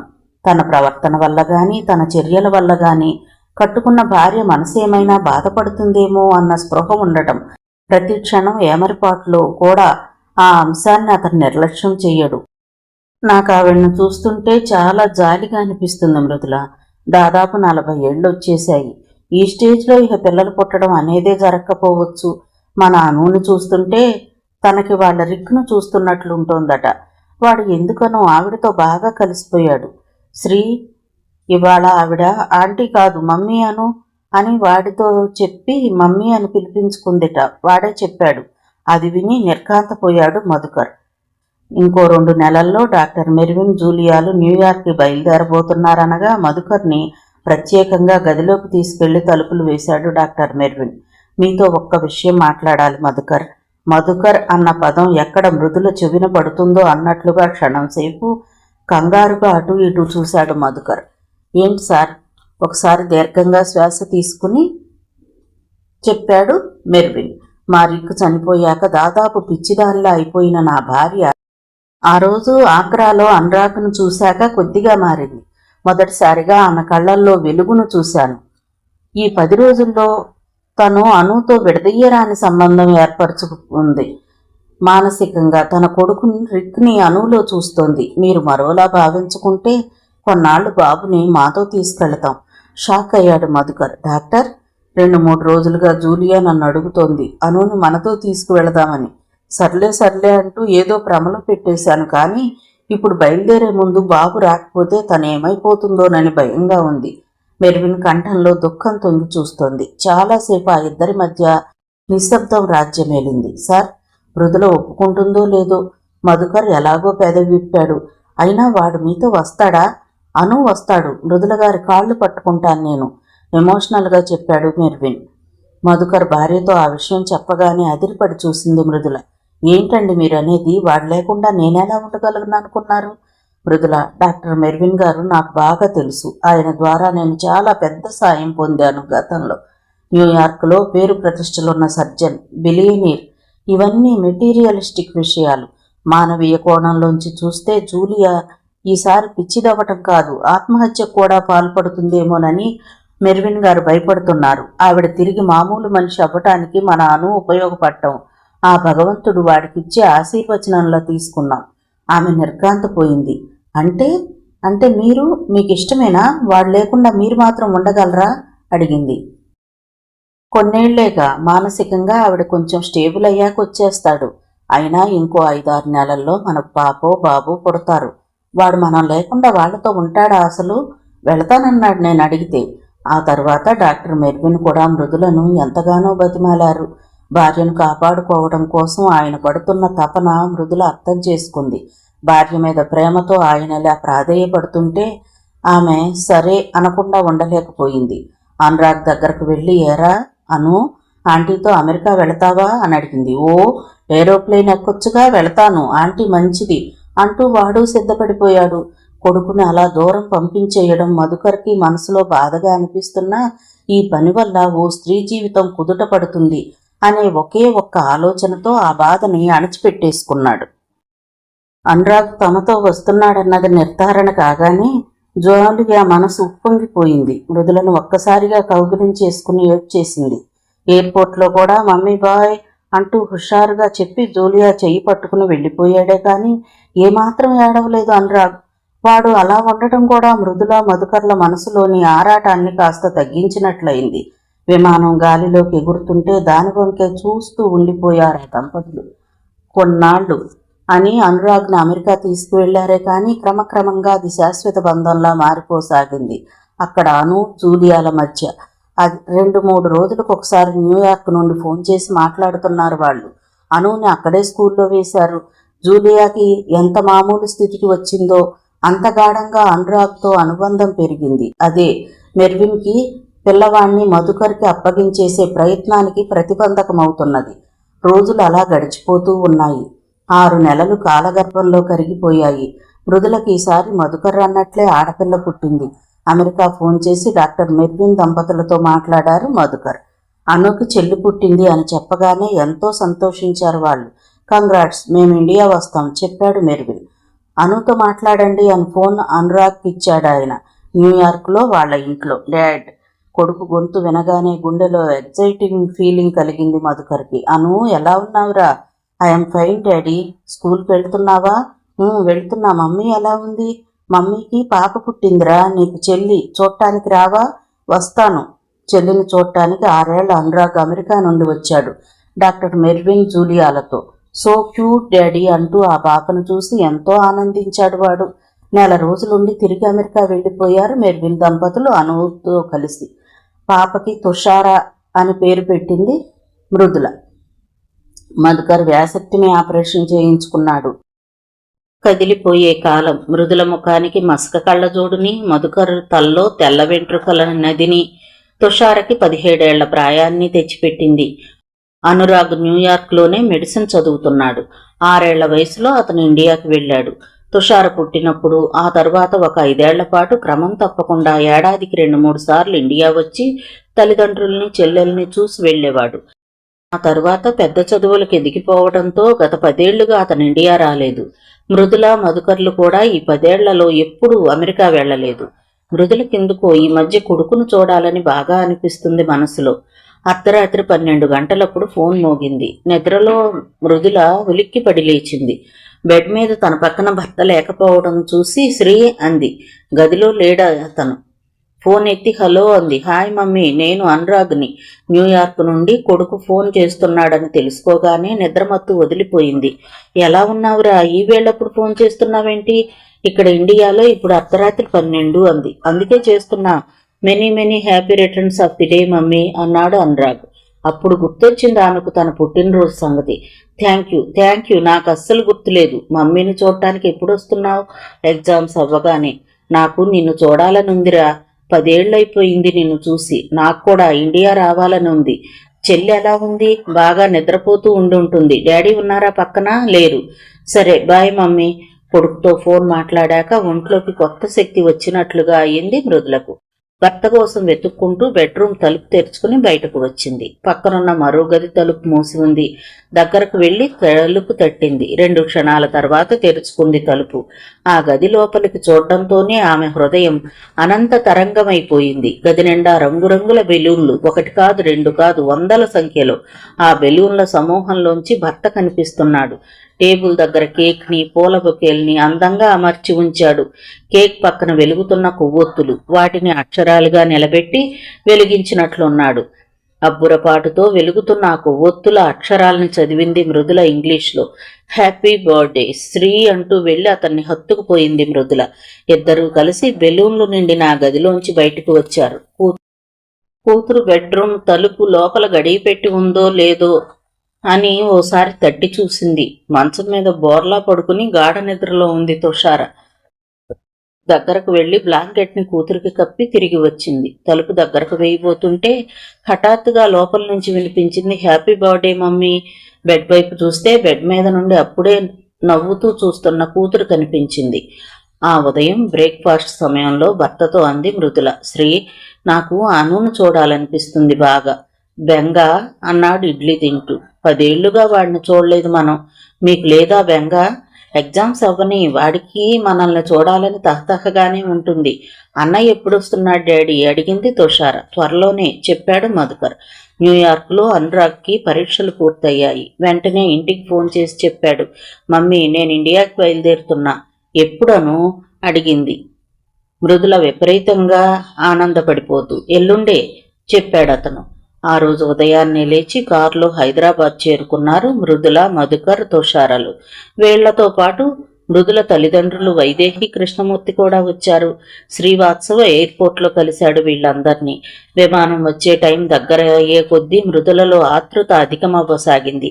10 ఏళ్ల తర్వాత కన్న కొడుకును చూడబోతున్న ఉద్వేగం మృదులలో మాతృ హృదయాన్ని ఊపేస్తోంది.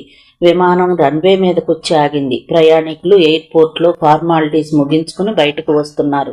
మృదుల, మధుకర్ల కళ్ళు ఆతృతగా ఎదురు చూస్తున్నాయి. నిమిషం తర్వాత కనిపించారు డాక్టర్ మెర్విన్ జూలియా దంపతులు. మృదుల కళ్ళజోడు పైట చెంగుతో తుడుచుకుని గబగబా ముఖానికి పెట్టుకుని పరీక్షగా చూస్తోంది. మధుకరే మొదటగా చూశాడు కొడుకుని. అతని కళ్ళు ఆనందంతో వెలిగాయి. మృదుల, అడుగు అబ్బాయి అన్నాడు భార్యతో. అప్పుడు పడింది ఆమె దృష్టి ఎత్తుగా మెరూన్ కలర్ సూట్లో హుందాగా నడిచి వస్తున్న యువకుని మీద. ఆ ముఖాన్ని చూడ్డంతోనే మృదుల కళ్ళు విశాలమయ్యాయి. ఆ యువకుడు ఒక్కో అడుగు ముందుకు వేస్తుంటే ఆమె కళ్ళు ఇంకా ఇంకా విశాలమవ్వసాగాయి. కాళ్ల కింద నేల కదిలిపోతున్నట్లు షాక్. మృదులలో ఊపిరి స్తంభించిపోయింది. ఓ రకమైన దిగ్భ్రమతో ప్రపంచంలో ఎక్కడా ఏ స్త్రీ కూడా అంత షాక్కి గురయ్యి ఉండదు. ఆమె నుదుటి మీద స్వేదం అలుముకుంటోంది. కనిపిస్తున్నది కలో నిజమో తెలియనట్లుగా విభ్రాంతి. ఆ యువకుడు ఎవరో కాదు, మధుకర్. మధుకర్ కాలేజీలో చదువుకునే రోజుల్లో తాను ప్రేమించిన మధు, అగ్నిసాక్షిగా తన మెడలో తాళి కట్టిన తన భర్త, మొదటి భర్త. అమెరికాలో విమాన ప్రమాదంలో చనిపోయిన మధుకర్. అలా ఆమె షాక్డ్గా ఉండటంతో ఆమె దగ్గరగా వచ్చి మమ్మీ అంటూ దగ్గరకు తీసుకున్నాడు అతను. అనురాగ్. ముమ్మూర్తులా తనలాగే ఉన్న కొడుకును చూశాడు మధుకర్. ఆశ్చర్యపోయాడు.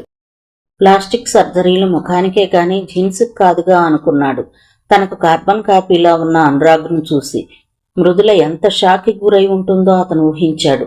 తన భార్యని ఎంతగా ప్రేమిస్తున్నాడంటే తనలాగే ఉన్న అనురాగ్ను చూసి అనవసరంగా ఆమె ఆందోళనకు గురవడాన్ని, మానసికంగా ఒత్తిడి ఫీల్ అవడాన్ని కూడా భరించలేకపోతున్నాడు. భౌతికంగా కానీ మానసికంగా కానీ మృదులకు ఎలాంటి చిన్న ఇబ్బంది, అసౌకర్యము, అనీజీనెస్ కలగకుండా చూడడమే తన జీవిత పరమావధి అని నమ్మాడు అతను. అందుకే కేవలం భార్య మనసులోని ఒత్తిడిని తొలగించడానికి, అనవసరమైన ఆందోళనలకి తాను గురవ్వకుండా ప్రశాంతంగా కొడుకుతో గడపడానికి అతను ఆ నిర్ణయం తీసుకున్నాడు. మృదుల, ఎయిర్పోర్ట్లో అనును చూసిన దగ్గర నుండి నువ్వు అదోలా ఉన్నావు చెప్పాడు మధుకర్. ఆమె అదే పజిల్డ్ స్థితిలో ఉంది. దానికి కారణం నాకు తెలుసు అన్నాడు. చటుక్కున తల తిప్పి భర్తను చూసింది మృదుల. నువ్వు అనుకుంటున్నట్లు నీ మొదటి భర్త, అదే నువ్వు ప్రేమించి పెళ్లి చేసుకున్న మధుకర్ చనిపోలేదు. ఒక పెద్ద విస్ఫోటనం గుండెల్లో రేగినట్టు షాక్ అయింది మృదుల. అతను బ్రతికే ఉన్నాడు అని కొంత పాజ్ ఇచ్చి నీ ముందే ఉన్నాడు అన్నాడు. 1000 పిడుగులు పడ్డట్టు ఉలిక్కిపడి చూసింది. కళ్ళు చిట్లించి వాట్ అంది. అవును మృదుల, వైదేహి అక్కడికొచ్చి చెప్పింది. నా కొడుకు మధు చనిపోలేదు, వాడే ఈ శ్రీరామ్. నువ్వు కోపంలో నీ ముఖం చూడాలంటేనే అసహ్యంగా ఉందన్నావని వాడు ఆ ముఖాన్ని ప్లాస్టిక్ సర్జరీ ద్వారా మార్చేసుకున్నాడు. ఇదంతా వాడు నీ మీద ప్రేమతోనే చేశాడు. అనవసరంగా అకారణంగా నీ మనసు బాధ పెట్టాననే పశ్చాత్తాపంతో చేశాడు. మానస్ కీర్తనలను కలిసిన తర్వాత, వాళ్ల గురించి పూర్తిగా తెలుసుకున్న తర్వాత వాడికి నిజమైన ప్రేమంటే ఏమిటో తెలిసింది. ప్రేమంటే ఇవ్వడమే అని, జీవిత భాగస్వామికి ఎంత ఆనందాన్ని పంచగలగడమో అంతా పంచడమే అని ఒక రియలైజేషన్ వాడిలో వచ్చింది. ప్రేమలో నా కొడుకు ఈ లోకంలో ఏ మగాడు ఎదగనంతటి ఎత్తుకు ఎదిగిపోయాడు. ఆవిడి కంఠం భావోద్వేగంతో వణికింది. అప్పుడు శ్రీవాత్సవ కల్పించుకున్నాడు. మృదుల గారు, మీ మనసు కష్టపెట్టానన్న ఓ అపరాధ భావం నుండి బయటపడటానికి, తను చేసిన తప్పుకి ప్రాయశ్చిత్తం చేసుకోవడానికి మీ పేరుతో ఓ ఫౌండేషన్ స్థాపించాడు, మృదుల ఫౌండేషన్ అని. అది అతనిదే అయినా ఒక సామాన్య వాలంటీర్గానే పైకి అందరికీ కనపడుతూ వచ్చాడు. డెస్టిట్యూడ్ ఉమెన్కి, అత్యాచారాలకు గురైన ఆడవాళ్లకి పునరావాసం కల్పించడానికి హోం నిర్వహిస్తూ ఎంతోమంది స్త్రీలకు అతడు దేవుడయ్యాడు. మీ ప్రేమ కోసం తన ప్రాణాలు పోయినా లెక్కలేదనుకున్నాడు మృదుల. మధుకర్ చెప్పసాగాడు. ఇన్నేళ్లుగా ఈ నిజం నీతో చెప్పకపోవడం తప్పవుతుందేమో నాకు తెలీదు. తప్పైతే క్షమించు. అసలు ఇదంతా నీకు నమ్మశక్యం కాకుండా ఉండకపోవచ్చు. నీ మధుకర్ని శ్రీరామ్ని చేసింది డాక్టర్ మెర్విన్ గారే. అవునమ్మా మృదుల, ఆ రోజు అతను మాట్లాడిన ఎమోషన్ను బట్టి నాకు అర్థమైంది. అతను నిన్నెంతగా ప్రేమిస్తున్నాడో, ఎంతగా పశ్చాత్తాపడుతున్నాడో. నిజమైన ప్రేమకు నిర్వచనం అవ్వాలని కొండంత సంకల్ప బలంతో ముందుకు వచ్చిన అతని సాహసానికి, అతని ఔన్నత్యానికి ముగ్ధుడనై ఈ పనికి ఒప్పుకున్నాను డాక్టర్ మెర్విన్ చెప్పాడు. మృదుల, నేను ఇలా ఈ రూపంలోకి ఎలా వచ్చానో స్టేజ్ బై స్టేజ్ వీడియో తీసాం చూడు అంటూ మధుకర్ ఓ సీడీని ప్లేయర్లో ఉంచి ఆన్ చేశాడు. టీవీ తెర మీదకి అక్కడ ఉన్న అందరి దృష్టి మళ్ళింది. ఊపిరులు తీసుకునే సవ్వడి తప్ప అంతా నిశ్శబ్దం. ఒక అధునాతనమైన ఆపరేషన్ థియేటర్ కనిపించింది తెర మీద. టేబుల్ మీద ఎక్కి వెల్లికిలా పడుకున్నాడు Madhukar. My God, my xerox copy. చూస్తున్న అనురాగ్ ఆశ్చర్యంతో అన్నాడు. నీ జిరాక్స్ కాపీ కాదు, నువ్వే డాడీకి జిరాక్స్ చెప్పింది తుషార. తెర మీద డాక్టర్ మెర్విన్ ఆపరేషన్కి సిద్ధమయ్యారు. అతని చేతిలోని కత్తి మధుకర్ ముఖాన్ని వివిధ భంగిమల్లో చీల్చుకుంటూ ముందుకు కదులుతోంది. ఆ వరుస ఆపరేషన్లతో మధుకర్ ముఖం రూపు ఎలా మారిందో, శ్రీరామ్ ముఖంగా మారటానికి డాక్టర్ మెర్విన్ ఎంతలా కృషి చేశాడో, మధుకర్ ఎంత బాధని ఓర్చుకుంటూ తన సంకల్పాన్ని నిలబెట్టుకున్నాడో వరుసగా చూస్తున్నారు అందరూ. మృదుల మాట పలుకు లేకుండా చూస్తూ ఉండిపోయింది. మధుకర్ చెప్తున్నాడు, మృదుల, నువ్వన్నావు ఆ రోజు ఎదుటి మనిషిని ఎదుటి మనిషిగా చూడు అని, సుత్తి ఉలి తీసుకుని నీ ముఖంలో మార్చాలనుకుంటావని. అందుకే నన్నే మరో మనిషిగా మార్చేసుకుని నీ ముందు అసలైన ప్రేమికుడిలా మారి నీ ప్రేమను గెలుచుకున్నాను. నాకు అసలైన ప్రేమంటే ఏమిటో తెలియజేశావు. అందుకే నీకు జీవితాంతం కృతజ్ఞుణ్ణే నేను. ఐ లవ్ యూ మృదుల, మమతగా ఆర్ద్రంగా చెప్పాడు అతను. అతని ప్రేమకి అతని అనురాగానికి ఆమె గుండె కరిగిపోయింది. ఆమె గొంతు మోగబోయింది. ఆ మనసులో శ్రీరామ్గా తన ప్రేమను పొందడం కోసం ఆ మనిషి పొందిన తపన, బాధ అన్నీ గుర్తొచ్చాయి. కళ్ళు వర్షిస్తున్నాయి. మాటల్ని మించిన భావ ప్రకటనలు కళ్ళు చెప్తాయి. మెరుస్తున్న ఆమె కళ్ళు చెప్తున్నది వింటున్నాడు అతను. ప్రేమ కోసం, ప్రేమించడం కోసం, కేవలం తన ప్రేమ కోసమే ఈ మనిషి ఇంతగా తపన పడ్డాడా అని ఆ మనిషిలోని దైవత్వాన్ని చూస్తోంది ఆమె. అతని చేతులలో ఒదిగిపోయింది అనురాగంతో. శుభం. కథ విన్నందుకు ధన్యవాదాలు. ఈ నవల మీకు నచ్చితే ఒక లైక్ చేయండి, షేర్ చేయండి, నా ఛానల్ని సబ్స్క్రైబ్ చేసుకోండి, నన్ను సపోర్ట్ చేయండి. మీరు ఇచ్చే ఒక్క లైక్ నాకు, నా ఛానల్కి ఎంతో సపోర్ట్ని ఇస్తుందండి. Thank you. ఉంటానండి.